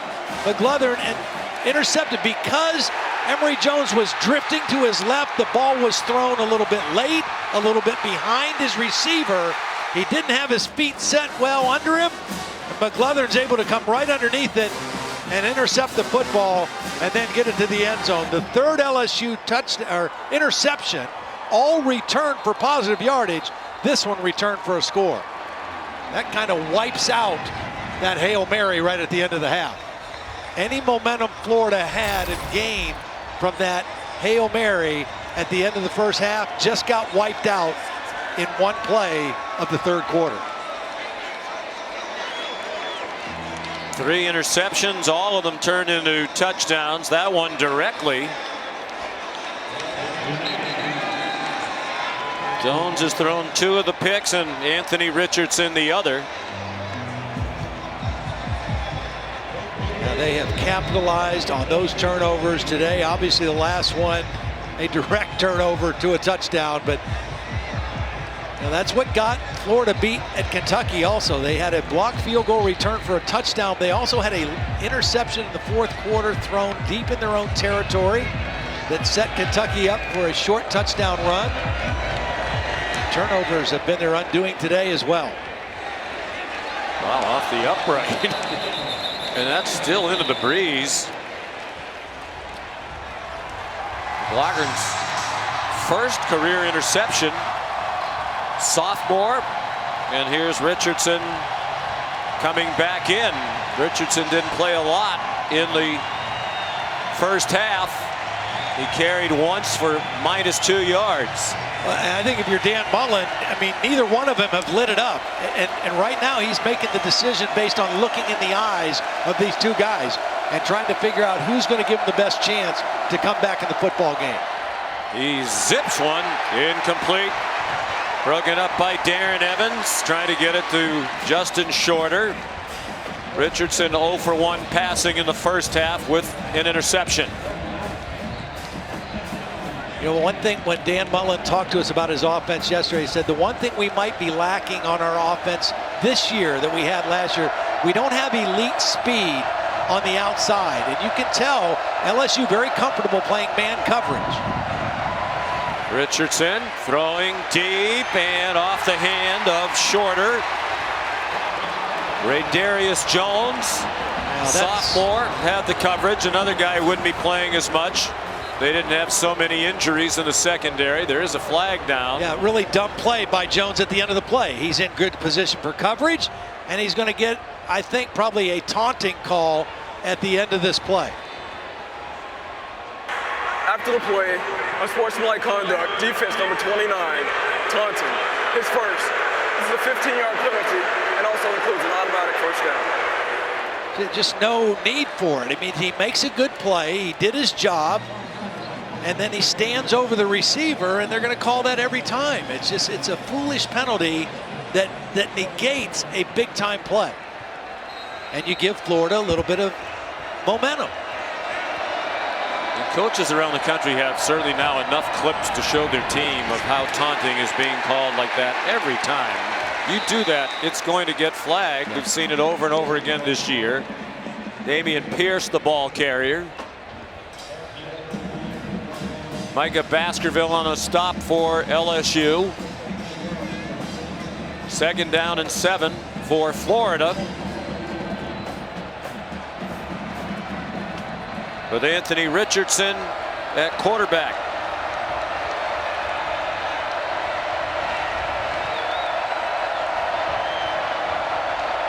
He is 6'4", 236. Redshirt freshman from Gainesville. Pitches it off for Pierce. He crosses midfield with a 1st down to the 48. Damone Clark, the hit. One thing we haven't seen from either Florida quarterback, but it's a staple of Dan Mullen's offense, kind of started it with Tim Tebow, is the little play where the quarterback fakes like he's going to run, takes a couple steps towards the line of scrimmage, and then pulls up and throws, usually to a back going down the seam. We alert for that in the 2nd half. Longest running play of the day, 9 yards. It was a wide open man. Pierce out of the backfield, and Pierce down near the 20. Great call, Todd. They'll mark it at the 21-yard line. You just have to expect this. He fakes the run, then he pulls up. Meanwhile, that back gets lost running down the seam of the field, and Richardson hits him with a big play.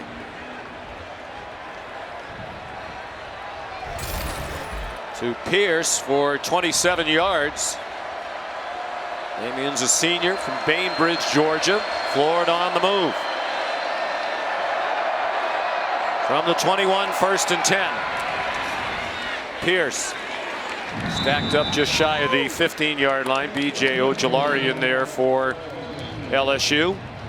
This is a good answer by Florida right here. You know, after the heartbreaking interception return for a touchdown, you lose the momentum that you had coming out of the locker room, and now Dan Mullen makes the switch to Anthony Richardson. The 2nd possession of the 3rd quarter, and they're on the move in the red zone.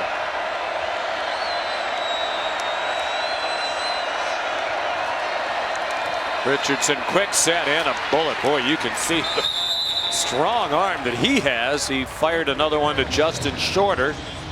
Cordell Flott the tackle, but it's 1st and goal. Florida at the 5 after a pickup of 11. Well, what these Florida receivers, some of them may lack in flat-out speed, they make up for in terms of size, and big targets like that in the red zone. I mean, you're basically, it's like having a bunch of tight ends out there, big-bodied receivers that you can throw to near the goal line.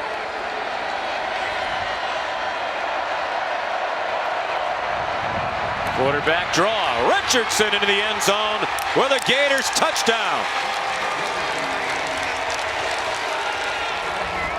Nice double team by the center and the right guard. Take a look right here, center and right guard. It's a quarterback draw, design run all the way. He follows that double team right into the end zone. And an impressive answer drive by an Anthony Richardson-led Florida offense. Helped along by the taunting penalty. They go 75 yards in 8 plays, and a little over 3 minutes to do it. Still coaching up with Darius Jones. Gonna go for 2 now. Well, this is strange. If you don't get it, you're still down by 2 scores. Richardson. And of course, if you do get it, you're down by 7. Now, usually he comes in for a series, then Jones comes back in. Watching that drive, I think you stick with that guy. Yeah, that's what I mean. Dan Mullen looked in the eyes of his quarterbacks and said, who can help us win in the 2nd half? And I think he found it in Anthony Richardson. Darius Jones helped them on that drive. I mean, standing over one thing, then climbing over him just exacerbated it.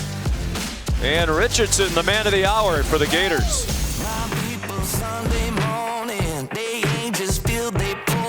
Time for today's Aflac trivia question. Ed Ogeron of LSU, one of 5 active head coaches to win a national title. You want to know who are the other 4? Aflac. Well done, Todd. I know you know the answer to this because you saw it last night. It'll be a touchback off the foot of Jace Christman. I think this is pretty easy. Obviously, Nick Saban, Dabo Sweeney. Took a minute or 2 to come up with the others. Mack Brown and Jimbo Fisher. Mack Brown then at Texas, Jimbo then at Florida State. Mack now at North Carolina. Jimbo at Texas A&M, where of course he was hired by Scott Woodward. Now the athletic director here at LSU, his alma mater. The athletic director is a Baton Rouge native.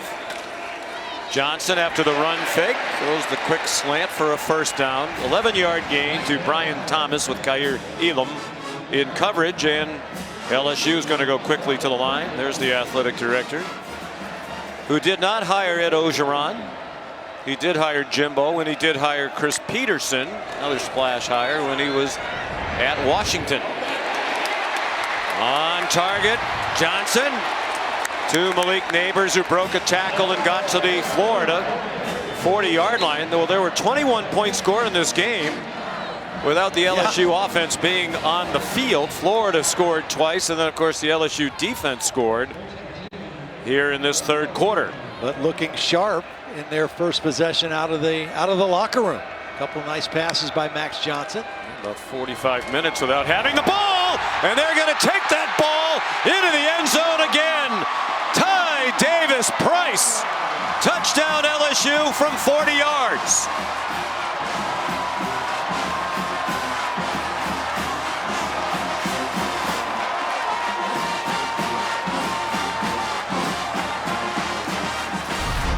The counter trap play again. They pull the backside guard and tackle. The kick out, the lead through. Another nice block by Jack Mashburn, the tight end, number 82. And it's a run to daylight for Ty Davis Price. And again, the LSU running game in this ball game, something they have not seen all season. They felt it came to life in the second half last week in Kentucky. Jake Peets, the offensive coordinator, told us at the half the conversation was enough of this. That is something Todd has never said at a restaurant during Taste of the Town. We'll have that for you when we come back to Baton Rouge.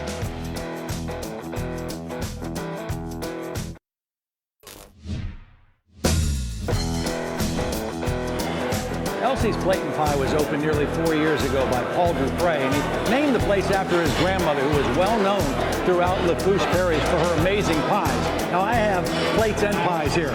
This is a Cajun crawfish queso that's served with homemade fried pork skins for dipping. As for the pies, this is a seafood pot pie with crawfish, blue crab, Gulf shrimp, and a roasted red pepper cream baked in a flaky crust. For my sweet tooth, s'mores pie, and an LSU game day special, Eye of the Tiger pie. Taste of the Town, welcome home.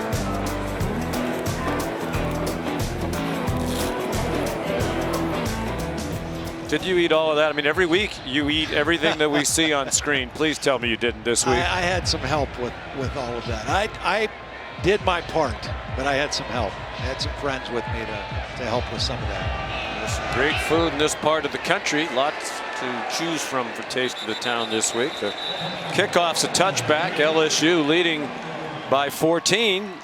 Did you bring some samples? I didn't bring any plates, but I brought you some pie. So this is a banana pudding pie because I think you like banana pudding. Yeah, I thought you said. I don't know where you heard that, but this is the game day special. This is the Eye of the Tiger, lemon pie with the purple. It's a blueberry cream, turns purple. We'll try that. Those are both for you. Although does that make us biased? They have Gator pie. I think we have equal time statutes. We're in Baton Rouge, so it's Eye of the Tiger pie. When we go to Gainesville, we'll have Gator pie. Yeah. Looks delicious. They both look really good. It is still Richardson at quarterback, and he's on target again for another big gainer. Back and forth these two teams go. That's Kamari Gamble, the tight end, marked out of bounds at the 37-yard line. The little pause, the little delay by Gamble is what fooled the LSU defense. Clark makes the tackle, but not till he's well downfield. Well-designed play and beautifully executed by Anthony Richardson, who led them down the field on the last drive. Now they mix in the straight ahead run after the 38-yard play to Gamble. It's Naquan Wright to the 34 for a 33-yard line, a gain of 4. You know, Ed Orgeron told Molly about how much he respects Dan Mullen as a play caller and adjustments he would make at halftime. Looks like a completely different offense for the Gators here in the second half after that Emory Jones interception. And here's more creativity. They flip it on the end around to Jacob Copeland. And he breaks tackles, refusing to go down until he's inside the 15-yard line. When you don't tackle with wrapping your arms, it's hard to get guys to the ground. I mean, this is all that happens. It's an end around, well executed, but watch. People just come up and thump Copeland. They don't wrap their arms. They just try to knock him down by hitting him. And to Copeland's credit, he just bounces off like a pinball and keeps going forward. Good for a 19-yard gain.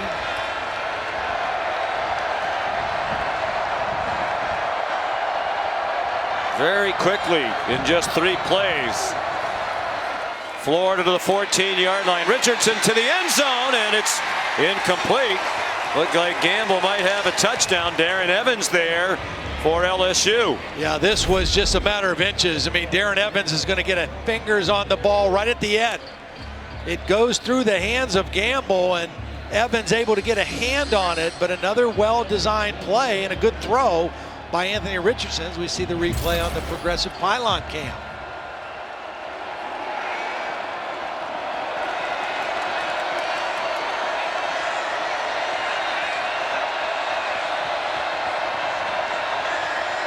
Long count for Anthony Richardson. To the sideline for Pierce, bumped out of bounds near the 5 by Micah Baskerville. When we spoke with Ed Orgeron yesterday, what you were talking about with Molly, he said the play callers he thinks are particularly outstanding: Dan Mullen, Lane Kiffin, Steve Sarkisian. Yep, he coached with Lane and obviously coached against Sark, and has great respect for how they adjust in games and how they have a feel for calling plays. Is this a quarterback run part of the field? Looked like he might. Instead, he throws a slant for a touchdown. Justin Shorter again. You know, his little hitch, you don't normally hitch up when you're a quarterback on this short of a throw, but the little hitch, I think, sold the run. Watch him kind of hitch towards the line of scrimmage, and for just an instant, it looked like run. The LSU defense had their hands down, and he's able to slip that slant in to the big receiver Shorter for the touchdown. His 5th catch of the game, matching his career high.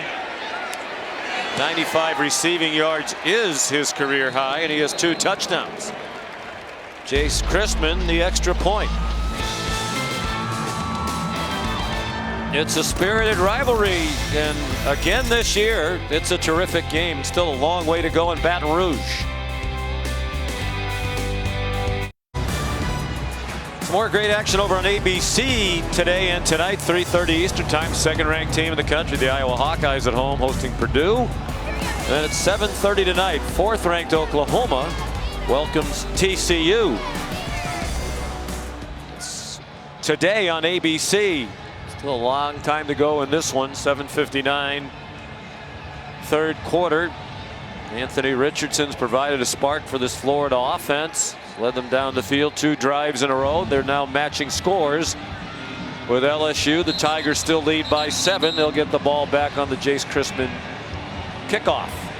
I thought it was interesting. Dan Mullen, we were talking to him yesterday a little bit about Ed Orgeron's situation here, and you know, the heat on him and being in the SEC and recruiting and everything. And he made the point. He said, you know, the SEC is a lot like the NFL in that there are no breather games. I mean, you look at our schedule in the SEC, there are no easy games. He knew coming in here was not going to be any kind of an easy game.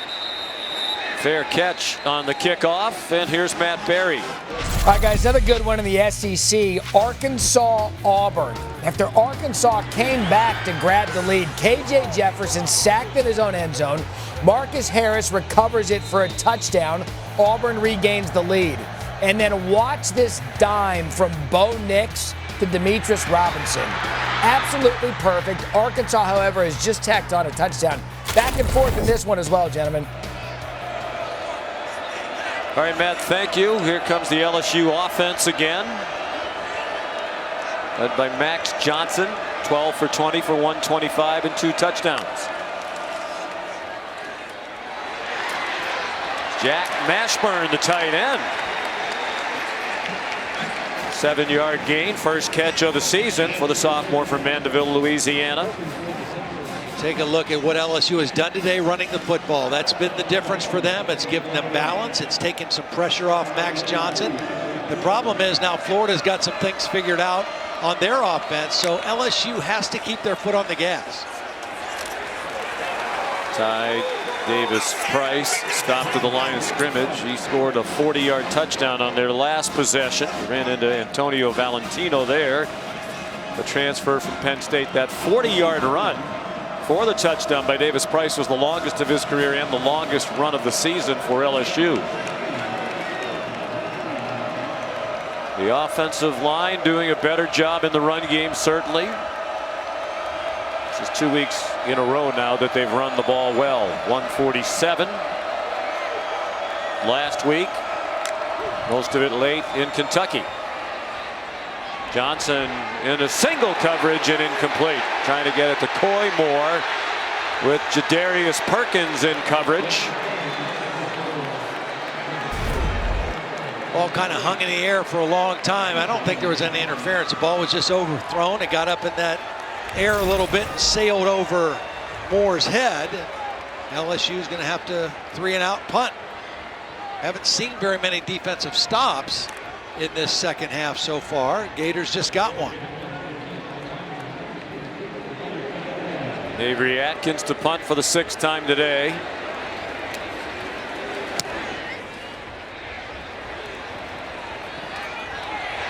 Xavier Henderson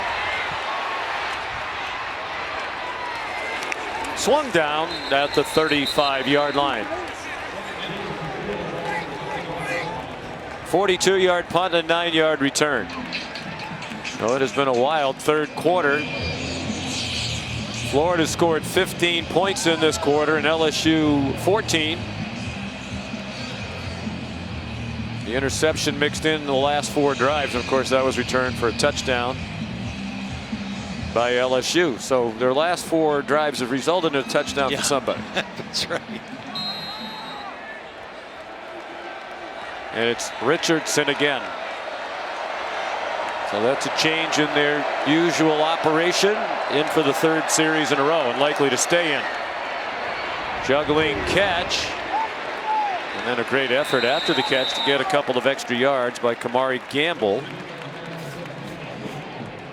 Yeah, I'm impressed with his presence right now and his poise. I mean, he wasn't sure how much he would play. Has not played all that much the last 2 weeks, coming off the hamstring injury. Did not start all that well, but he has really settled down, and he's given this Florida offense the stability and the spark that they needed. Malik Davis waiting for a hole, never really found one. And they'll have 3rd down and a yard upcoming. Here's Molly McGrath. Well, the last thing Anthony Richardson did on the sideline before taking the field was hug Emory Jones. And Jones has been the first on the field to congratulate his teammates for both touchdown drives. He stayed engaged. And Dameon Pierce tells me these quarterbacks lean on each other. They genuinely like each other. And you can see that support is there, Sean.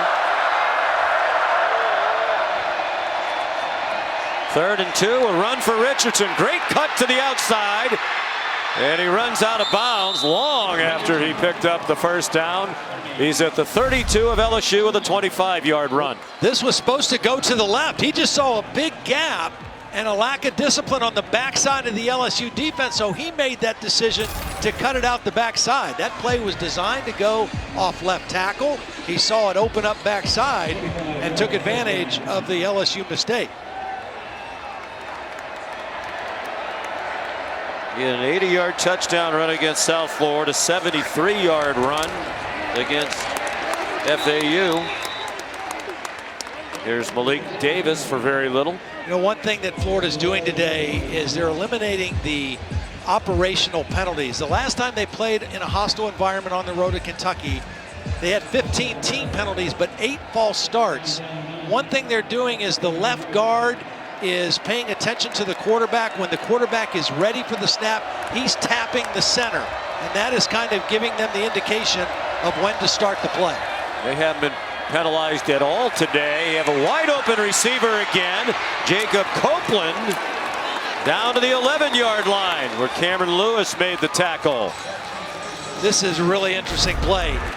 Watch Copeland. He's going to be blocking like it's a screen. Then he releases and come back inside. That was by design. Anthony Richardson, meanwhile, was looking to the right with his eyes, and he came back to the left knowing he would have an open receiver off of that little deception play. 20-yard completion.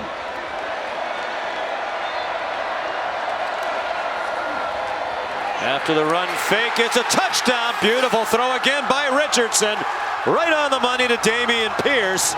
And they're an extra point away from a tie game with 3:45 to go in the third.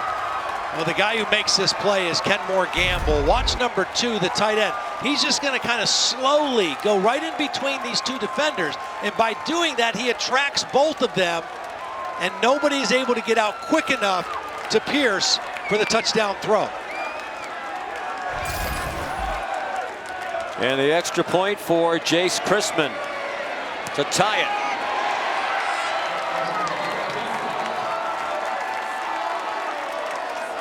A wild third quarter. 22 scored in this quarter by the Gators, 14 by the Tigers, and they're all squared 35. Well, this was the interception that got Emory Jones lifted from the game.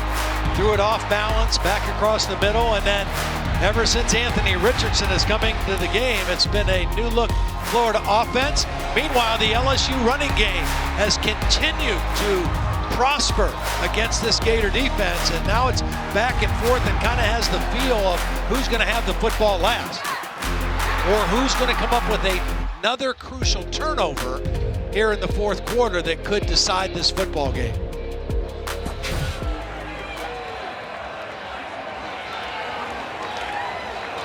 Anthony Richardson out of Eastside High School right there in Gainesville has created a spark.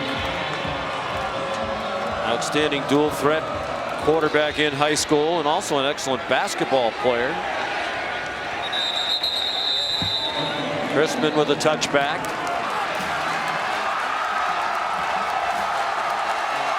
Here comes Max Johnson trying to get his mates fired up. He's 13 for 22 for 132 and 2 touchdowns.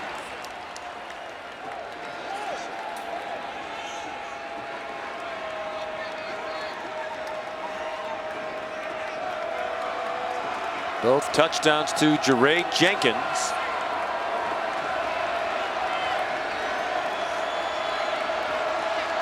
Been a nice balance on offense. 22 runs, 22 passes for LSU. Ty Davis Price kept the legs moving, got 4. Daquan Newkirk made the tackle. One of those transfers Todd Grantham talked about who really helped bolster the defensive line. He came over from Auburn.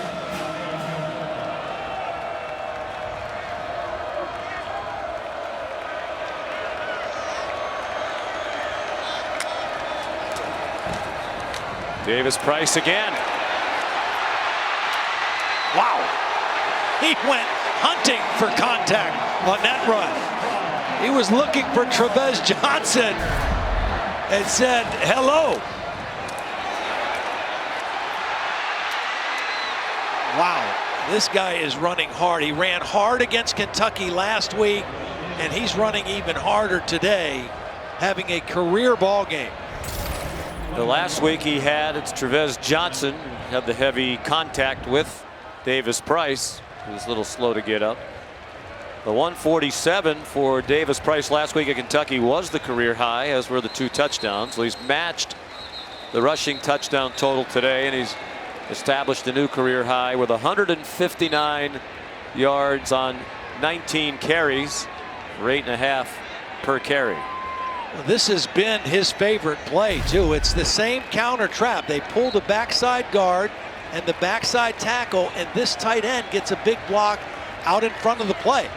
They've run it several times. They've executed it every time. And then Davis Price does the rest with his running style. Well, can LSU continue to match just about score for score? Crowd wanted a flag on the pass intended for Brian Thomas. No flag thrown. No flag because the ball was deflected. There was a corner blitz Elam was coming off the short corner. He got a deflection. That's why there's no interference for contact with the receiver.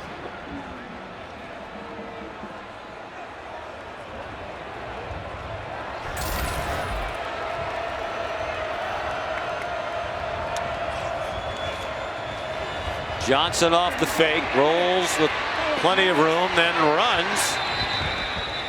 Got to the 45-yard line. They'll need 5 more. Zachary Carter chased him out. Zach Carter is looking forward to playing here today. Told us yesterday his mom is from Baton Rouge, and he made a number of trips here as a youngster to come visit relatives in the capital city of Louisiana.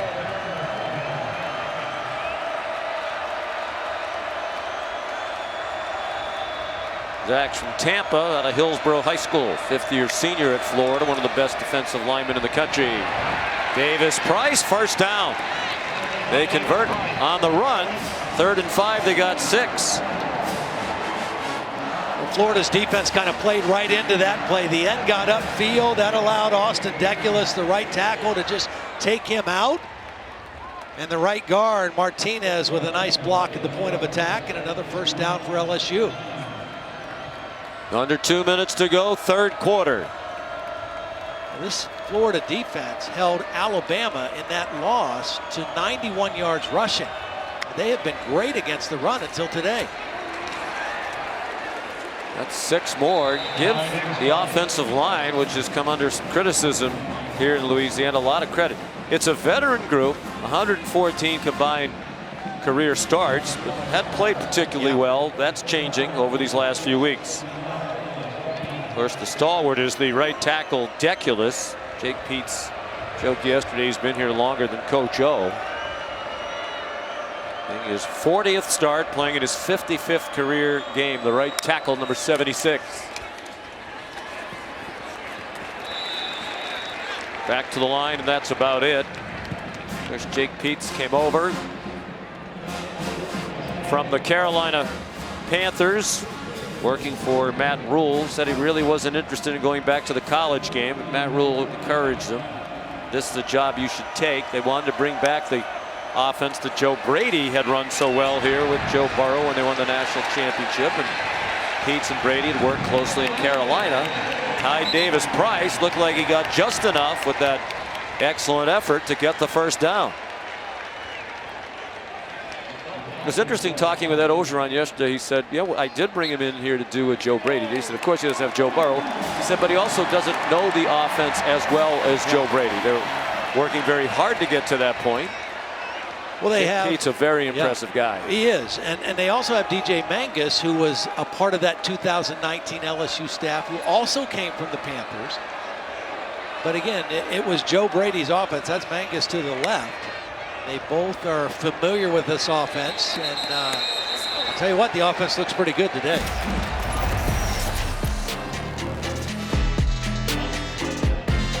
Lots of celebrating in that 3rd quarter on both sides. Set up for another great finish between Florida and LSU.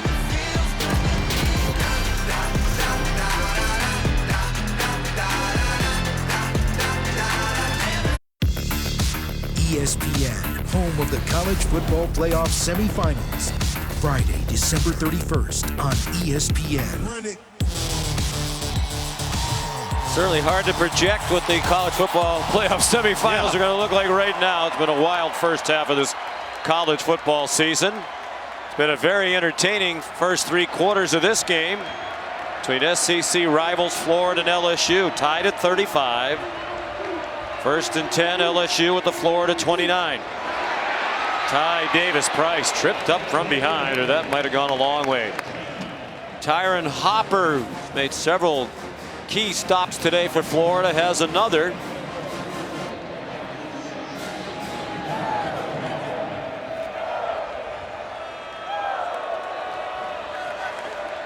It's been Davis Price carrying the load.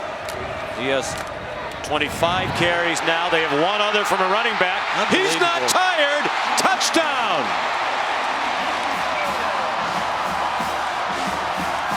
It's the same play, Sean. It's the same counter trap. Florida has not figured it out. They've not figured out how to stop it, and LSU just keeps going back to it. And every time they go to it, Ty Davis-Price makes a big play out of it.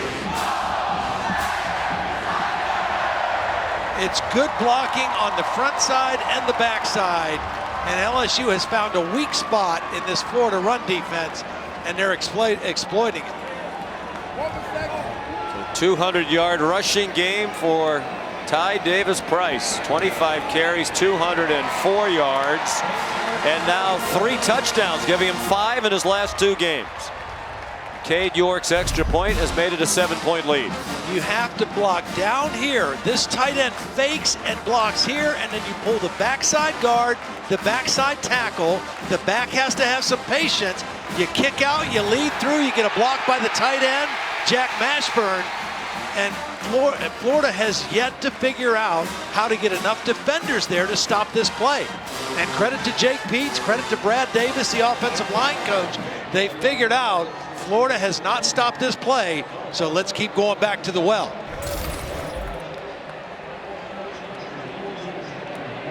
.204 yards rushing, just 109 for a Florida team that's making its gains through the air largely today, even though they were the 3rd best rushing team in the country coming in.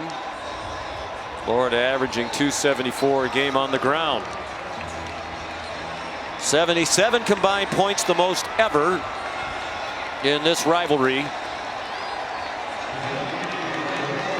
It's the 68th all-time meeting between these two teams. Touchback. Here's Matt Berry. Guys, fun one you have there. Another one we're keeping an eye on for you. Oklahoma State and Texas. All of a sudden, Pokes back in it. Spencer Sanders to Brendan Presley. 2-point conversion, no good. 2-point game, Texas, Oklahoma State. Oh, that's an entertaining couple of weeks for Texas against teams from Oklahoma. No kidding. As the note we just mentioned, the 77 combined points. We thought it would be tough to top last year's game. We were in Gainesville for that. Won by LSU 37-34. On a late field goal, Richardson ran out of time completing his fake. By the time he started to retreat to throw, B.J. Ojulari was right there. Yeah, another inside spin move by Ojulari. Here he is beating the left tackle again. This was the Tebow play again. Fake and back up and throw. And Richardson does well just to get rid of the football and avoid the negative play, because this has sack written all over it, if not for the strength of Richardson to get rid of the football. Richardson had been the backup prior to today. He's become the man here in the second half. Going nowhere that time. Neil Farrell first there, and welcome back Glenn Logan, the 6th-year senior, number 97, who had not played this year prior to today due to injury. There they are, 92 and 97, 2 good friends, 2 buddies. They meet in the backfield, and they wrap up the quarterback for a negative yardage loss, and Richardson is down.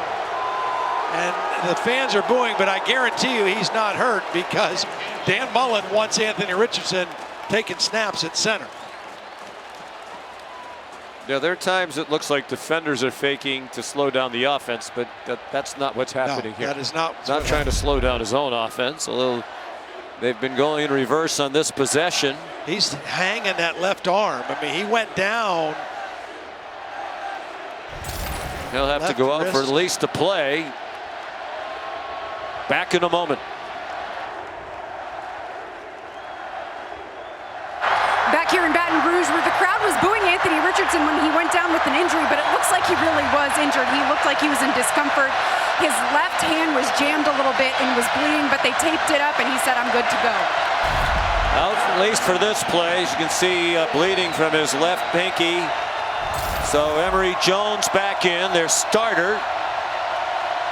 It was 11 for 17 passing, but has thrown 2 interceptions to go along with a touchdown. Deafening noise being made by 96,012. 4-man rush on 3rd and 13. Jones on target. First down Florida. Out across the 40-yard line to Justin Shorter.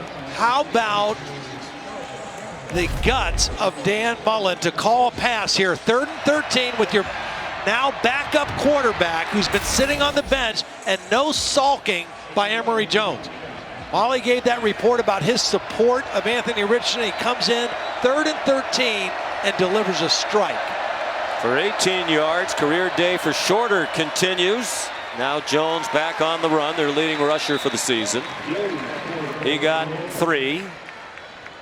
I can't tell you how impressive that was to me. I mean, I was thinking for sure Dan Mullen's going to just run the football here, punt it, not put that pressure on Emory Jones to make that play on 3rd and 13, and Emory Jones just said, boom, here it is, first down. We spoke with Emory Jones yesterday, said he has no problem dividing the time with Anthony Richardson. Their 2 leading rushers. Fake the toss, throws back, broken up. Trying to get it to Jacob Copeland, and it was Dwight McLaughlin. And McLaughlin made a really nice play, breaking on the football, knocking it away. It was a good throw. The timing was there. Just McLaughlin made a great play. Another 3rd down. The Gators just converted on 3rd and 13. Announced at 96,012. That's about 6,000 below capacity here at Tiger Stadium. That's probably tickets sold, a lot more empty seats than that, but this place still loud. Ball is out after the run got the first down for Naquan Wright, and Florida got it back. He had passed the marker and then put it on the ground. Yeah, very lucky. This ball's going to bounce right back up to him. I think that was Damone Clark that put the hit on the football, knocked it loose, but it bounced right back up to Wright. That would have been the 4th turnover of the game for Florida. You kind of get this feeling that a turnover at this point is what's going to really turn this football game. Richardson back in. He keeps. Boy, he's big. I mean, big and strong, fast. He goes down to the 40. Dan Mullen said yesterday, you know, we're not really sure he understands yet what he's supposed to do on every play, but sometimes it works anyway because he just out-athletes people, to use Coach Mullen's word. Well, he ran that play like a tight end who just caught a little short dump-off pass. I mean, he lowered his shoulder and ran through about 3 tackles.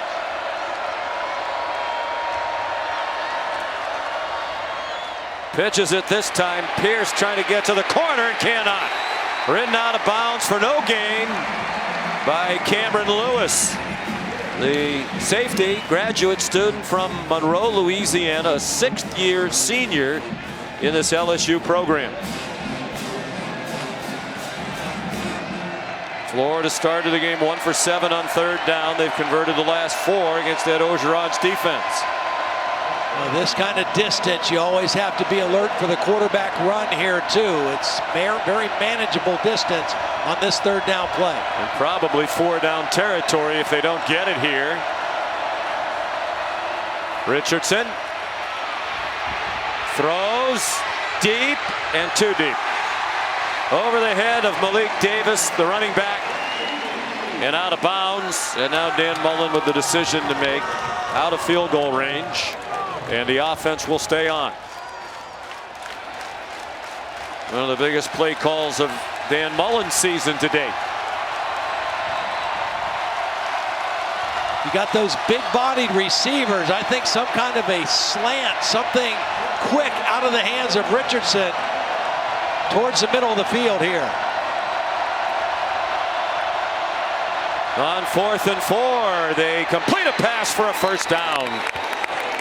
Kamari Campbell, the tight end, having one of the best games of his career. Really nice combination. The outside receiver Shorter, number 4, is running the slant. He got in the way of the defender covering Gamble on the out. It's a very common combination between a wide receiver and a tight end, and Richardson picks the right guy and gets the ball to Gamble for the first down. 7 yards on 4th and 4. 7-point lead for LSU, a 12.5-point home underdog today. They won in Gainesville last year as a 23-point dog. And Richardson's throw was on target, but not taken in by Jacob Copeland. McLaughlin in coverage again. Well, you probably would think that this McLaughlin, if he didn't play in the same team with Stingley and Ricks, would be maybe a full-time starter, all-conference type player somewhere else, because he's played well in good coverage. That's a long throw that Richardson tried to make from the right hash back to the left sideline. But McLaughlin in man coverage did a beautiful job. Under 10 minutes to go now in regulation time. 2nd and 10, Florida. Richardson up the middle, not much. Maybe back to the line. Jaquelin Roy and Neil Farrell there for the Tiger defensive line.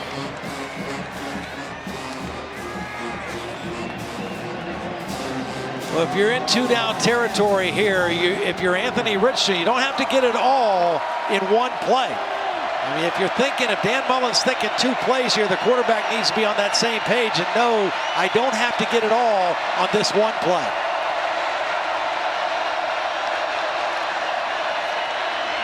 Plenty of time for Richardson.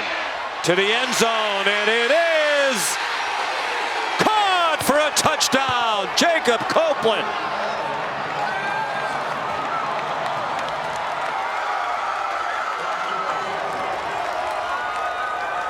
Copeland ran a beautiful route. It was a little stop and go. Watch the stop, freeze, McLaughlin, and then he's beat. And now McLaughlin, he's so busy trying to catch up, he has no idea where the football is. He's trying to read the eyes of Copeland, and this is a beautiful throw.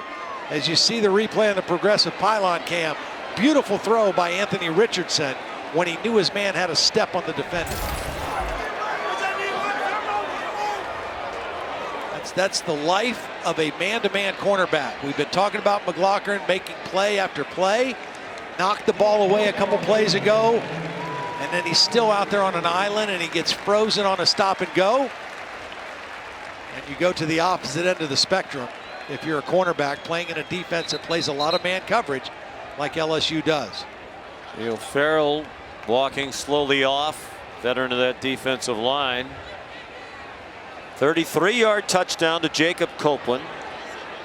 He had a huge game last year against the Tigers in Gainesville. He went for 5 catches, 123 yards, including a 19-yard touchdown from Kyle Trask. Redshirt junior from Pensacola. Crispin for the tie.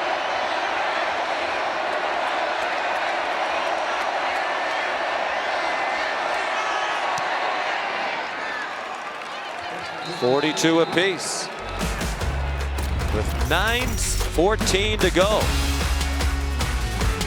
Richardson the touchdown pass. Don't forget about the contribution of Emory Jones off the bench on that 3rd down and 13 that kept them moving.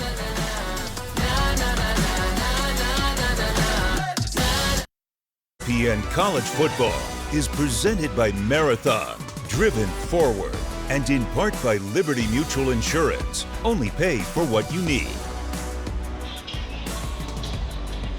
Anthony Richardson's made some beautiful throws, but perhaps the most important throw of this second half was the only one by Emory Jones that kept that drive alive on 3rd down and 13 from their own 22.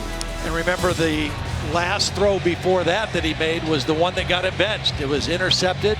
His first possession of the 3rd quarter, returned for a touchdown. Dan Mullen opting to go for Richardson, and to Emory Jones's credit, he did not pout on the sideline.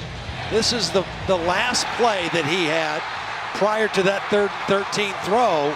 Returned for a touchdown, gave LSU the momentum early in the 3rd quarter, and then he came right back on the field and delivered. Rare kickoff return in this game, and it's the dangerous Trey Palmer. Trey Palmer tripped up by the kicker, Crispin.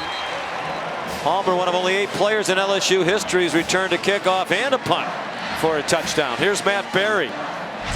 Sean, Auburn fans got 4 quarters of good Bo Nix this afternoon. Here, the designed run for 23 yards, and Auburn has pulled away 38-23 over Arkansas late in the 4th quarter. And Oklahoma State just stopped Texas on 4th and 3. They've got the lead and the ball. Wow. Back-to-back very tough losses for Texas against the Oklahoma schools. Tie game. All back with LSU, and it's Ty Davis-Price ahead to the 35-yard line in Arkansas. Boy, the feel-good story of the season just a few weeks ago, drifting rapidly in the wrong direction. Well, there was so much hype and build-up around that game at Georgia, and Georgia just took everything out of them. You know, they just have had a hard time recovering from that ball game. Of course, Kentucky, who beat both of these two teams, they get that treat of playing Georgia in Athens here this afternoon. Ty Davis-Price, what a game. Well over 200 yards for the junior from right here in Baton Rouge, Southern Lab High School. That's 13 yards against Todd Grantham's defense and 220 for the morning into afternoon. Jack Mashburn, one of the backup tight ends, number 82, a sophomore out of Manville, Louisiana, has just blocked beautifully today. He's the lead blocker on a lot of these plays, kind of like a fullback leading the way for Ty Davis-Price. Mashburn also had his first career catch today. Offense, number 10. 5-yard penalty. Still first down.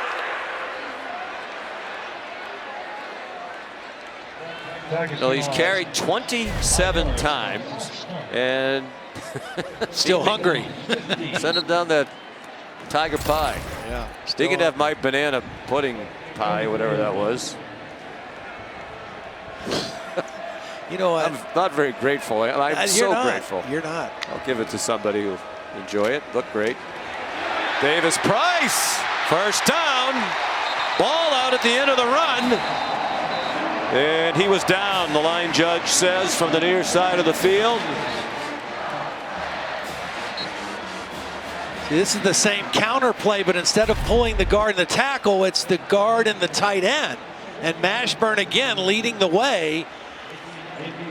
And Ty Davis-Price knows where his bread is buttered, I guess is how you say that. Your butter could be breaded, I suppose. He was definitely down. Yep. And they are already in field goal range. That's one thing we haven't had today with everything else is a field goal attempt by either team. How about that nifty footwork by Davis-Price to the 33-yard line.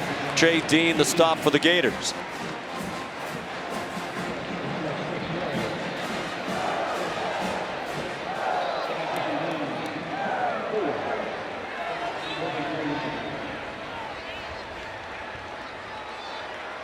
One of the reasons you take a little time here is not only to run clock and put more pressure on Florida, but also let your running back get a little breath. You know, definitely is a little winded, keep feeding him. You wouldn't know it based on the performance. They bring pressure effectively. No gain. Jeremiah Moon there for the Florida defense. Under 6.5 minutes to go. Florida and LSU tied at 42. Richardson awaits his return to the field. They have not been able to stop Anthony Richardson in the Gator offense. These LSU Tigers on defense in this half. Florida scored 29 points since intermission. On 3rd and 4, here's Josh Williams stepping in for Davis-Price and running inside the 10. I love the call because Florida's got to be thinking if they take Davis-Price out, this has got to be a pass. It's the same counter. It's guard and tight end, but we're doing it with Josh Williams on 3rd and 4. They execute it again, and LSU with a big-time conversion on 3rd down with a backup running back. Just the second carry by a running back other than Davis-Price today for LSU. Mahmoud Diabate, the injured player.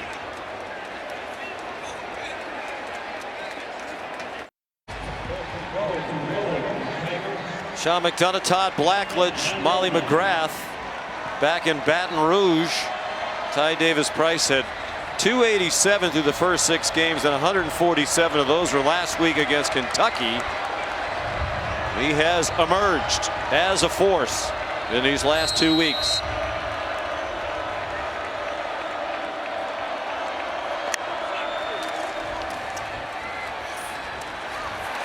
Still driving, twisting his way inside the 3-yard line.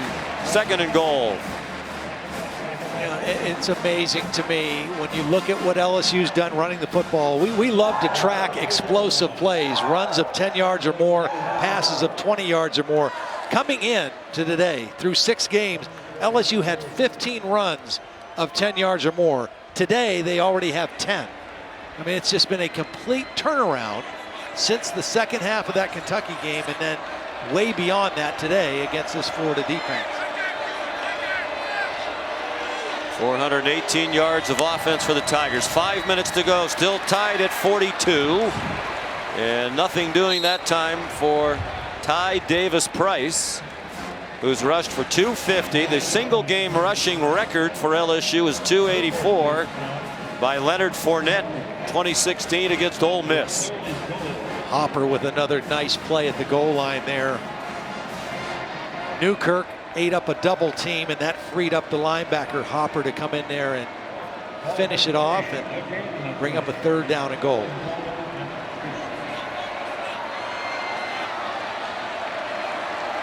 This is the most yards rushing by an LSU player against Florida. Hoping for more. Driving toward the goal line, but not all the way there. They had stopped the play. You see the official on the far sideline running in, saying progress had been stopped. And now a big decision for Ed Orgeron. Do you break the tie and take the lead with a field goal? Doesn't look like it. You can hear the whistles there. The whistles were blowing. You can argue they shouldn't have been, but that's history now. Max Johnson's going to go under center on 4th and goal. Play fake. Man wide open. Touchdown, Jeray Jenkins.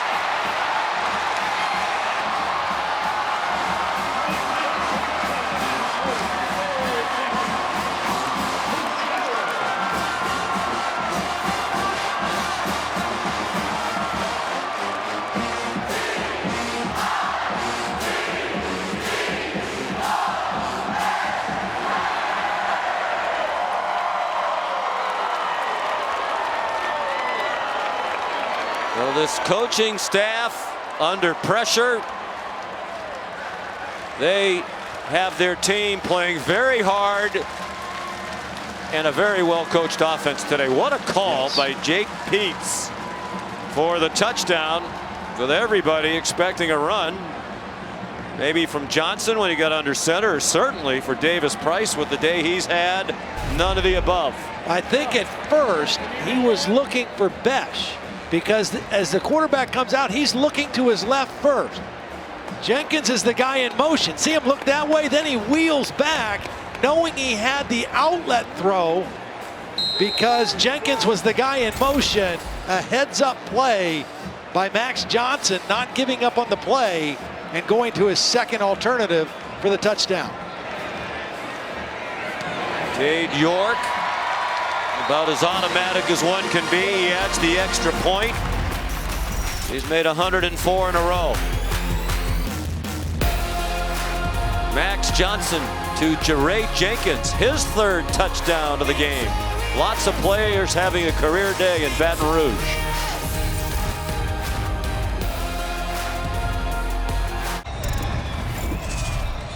Here's a look at this week's college football rankings, brought to you by PlayStation. So much movement within the top 10 this season. Georgia has ascended to #1 in the big matchup upcoming with undefeated Kentucky. Purdue and Iowa get started momentarily on ABC. Cincinnati in command against UCF, and Alabama tonight at Mississippi State.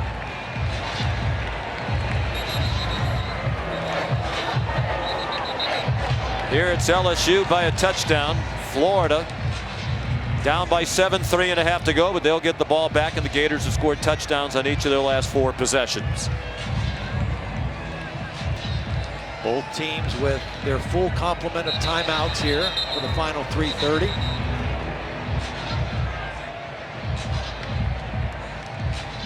As you can tell, still very breezy here. It has been throughout, that several times for both sides. The ball has come off the tee. Gusts to about 26 miles per hour. But as you noted earlier, no fear of fog drifting in as it did last year in Gainesville to add some intrigue to what was also a wacky game. And I think all shoes will remain on feet as well. Here's Matt Berry after the touchback. Sean, I know what you're wondering. What about Baylor and BYU? We've moved kick to 3:40. If your game does not conclude by then, you're going to have to go to ESPN Plus or the ESPN app to watch the beginning of Baylor BYU. Otherwise, it will kick here at 3:40. Guys? So Mark Jones's teammates might start chopping it up somewhere else, but they'll be here on ESPN as soon as we're finished in Baton Rouge. We'll go on to Waco. Anthony Richardson hands it off straight ahead for about 4. Naquan Wright. All 3 timeouts left for Florida.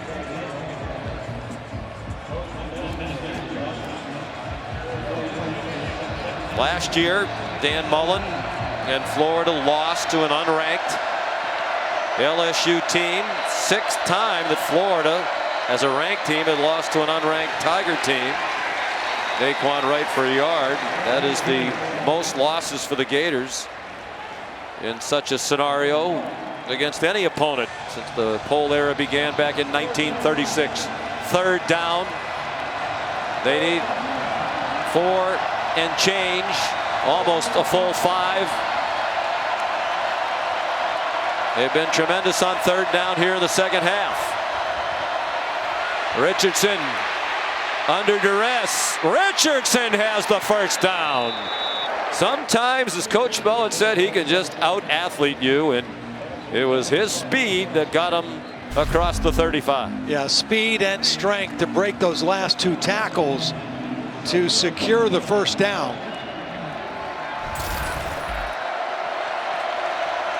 He got officially 6 on 3rd down. 2:10 to go. He fires deep, one-on-one coverage, a throw way short of Justin Shorter, who's had his best day of his career, 6 for 113 and 2 touchdowns. Good pressure provided by Glenn Logan, the 6th-year senior, who returned for the first time this season today. On that 3rd down play, B.J. Ojulari almost got there again. Here he is. He's been the most effective pass rusher for LSU today so far. LSU by a touchdown. Richardson under pressure again, just lofts it up, and it is intercepted by Damone Clark.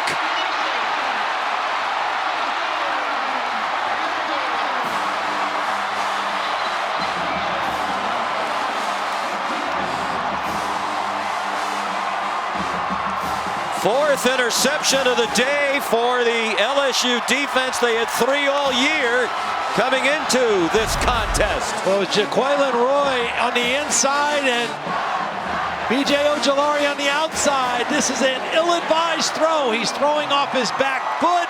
It's late. It's down towards the middle of the field. And the underneath coverage, Damone Clark makes the interception. The 4th turnover interception by this LSU defense. LSU +4 in turnover margin today. They have not turned it over. They've had 4 picks, 2 from each quarterback, Emory Jones and Anthony Richardson. Davis Price for 5. Florida has all 3 timeouts left, and Dan Mullen will use his first with 1:53 remaining. For all the good plays that Anthony Richardson has made today, both of his interceptions were bad decisions and bad plays, and just a young quarterback trying to make every play. Sometimes you got to just eat it or throw the ball away and realize the defense wins, you know, and he just didn't do that. For a moment, it looked like his receiver might have a step, but the ball underthrown and into that 26-mile-an-hour wind. backing up, couldn't step into it. No way could he get enough on that throw into tight coverage. Again, that's just one he wishes he had back. He'll learn from that, he'll grow from that, because you can see the upside and his ability to make positive plays. That was just one that the next time he's in that situation, probably won't make that throw. Another first down for LSU would just about put it away. 2nd and 5. Davis Price. Davis Price! Why not? All the way to the 45-yard line. He's getting very close to the single game rushing record set by Leonard Fournette. He is 277. 7 yards short of it. LSU right now going with an extra offensive lineman formation. They've got Garrett Dellinger, number 72, who's in there as a blocking tight end. And they ran right to his side on that play for the big conversion and another first down. They're not making any bones about it. They're going to run the football and use clock here and keep feeding their horse, Ty Davis Price. No, it's been a difficult season for LSU, not even 2 full years removed from a national title. Rumors swirling about the coach, but they're put on an amazing performance here today. And that's 10 more for Ty Davis Price and the single game rushing record. Second charge, timeout of the half, Florida. 287 on 36 carries. Wow. 3 touchdowns. He breaks Leonard Fournette's single game rushing record that stood for 5 years. Well, you could tell from the very beginning, he had the momentum from last week. He started off with a bang, running with power, running with vision. North and south, breaking tackles, excellent execution by this offensive line. The best game the LSU offensive line has played.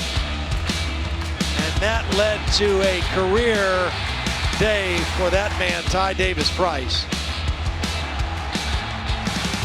Fun to watch. I mean, he was fun to watch today. Funny, Dan Mullen told us yesterday, you know, if we lose this game, that'll give us 3 losses. We'll be 4-3, and LSU would be 4-3. I don't think it'll be the same situation for Dan Mullen. Well, we were talking to him about Ed Ogeron's job security, and he said, yeah, he didn't really understand it, but he said when you coach in this league, you know that your job security is a weekly deal. And he said, if we lose tomorrow, I'll be 4-3. It might be my job that's being talked about. Don't know that we're to that point yet, yeah. But your situation can change quickly. And Dan Mullen said, you understand that when you coach in this league. The slogan is, it means more. Yeah. They talk about this. He said, that's the reason there's the slogan, because it does. It means more for fans in this part of the country. So neither one of these teams now with any realistic chance at Atlanta in an SEC title game. And Ed Ogeron, if this is to be his last season, and I'm not sure this changes that narrative very much, if at all, he has to be very proud the way his team played, and as he told us they would. He had a great week of practice, and it showed up on the field, Molly. Coach, it has been a roller coaster of a season, but your players told me they would continue to fight. What are you most proud of from their performance today? You know, they practiced all week, and I knew we was going to win the game. I felt like the whole week we'll win the game. Andre Anthony did a great job of leadership. Players only meeting. We're going to fight. These LSU Tigers are going to fight. There have been questions about your job security this week, but you just beat a top 20 Florida team with most of your starters out. What kind of statement did you make to these LSU fans and the administration? You know, we're going one game at a time, one day at a time. I'm just interested in these players right now. This is not about me. This is about these players that fought all week to win this big-time game. All right, congratulations on the win, Coach. Thank you. Go Tigers. Yeah, he said yesterday we'll play all the rest of them and see where it stands at the end of the year. They have a very tough schedule remaining at Ole Miss, at Alabama, Arkansas, and A&M still ahead as well. What a game it usually is when these two get together. LSU beats Florida 49-42. For Molly McGrath, Todd Blackledge, and our great crew, So long from Baton Rouge. Let's send you to Waco now for BYU and Baylor. Here's Mark Jones. ESPN thanks you for watching this presentation of the Southeastern Conference.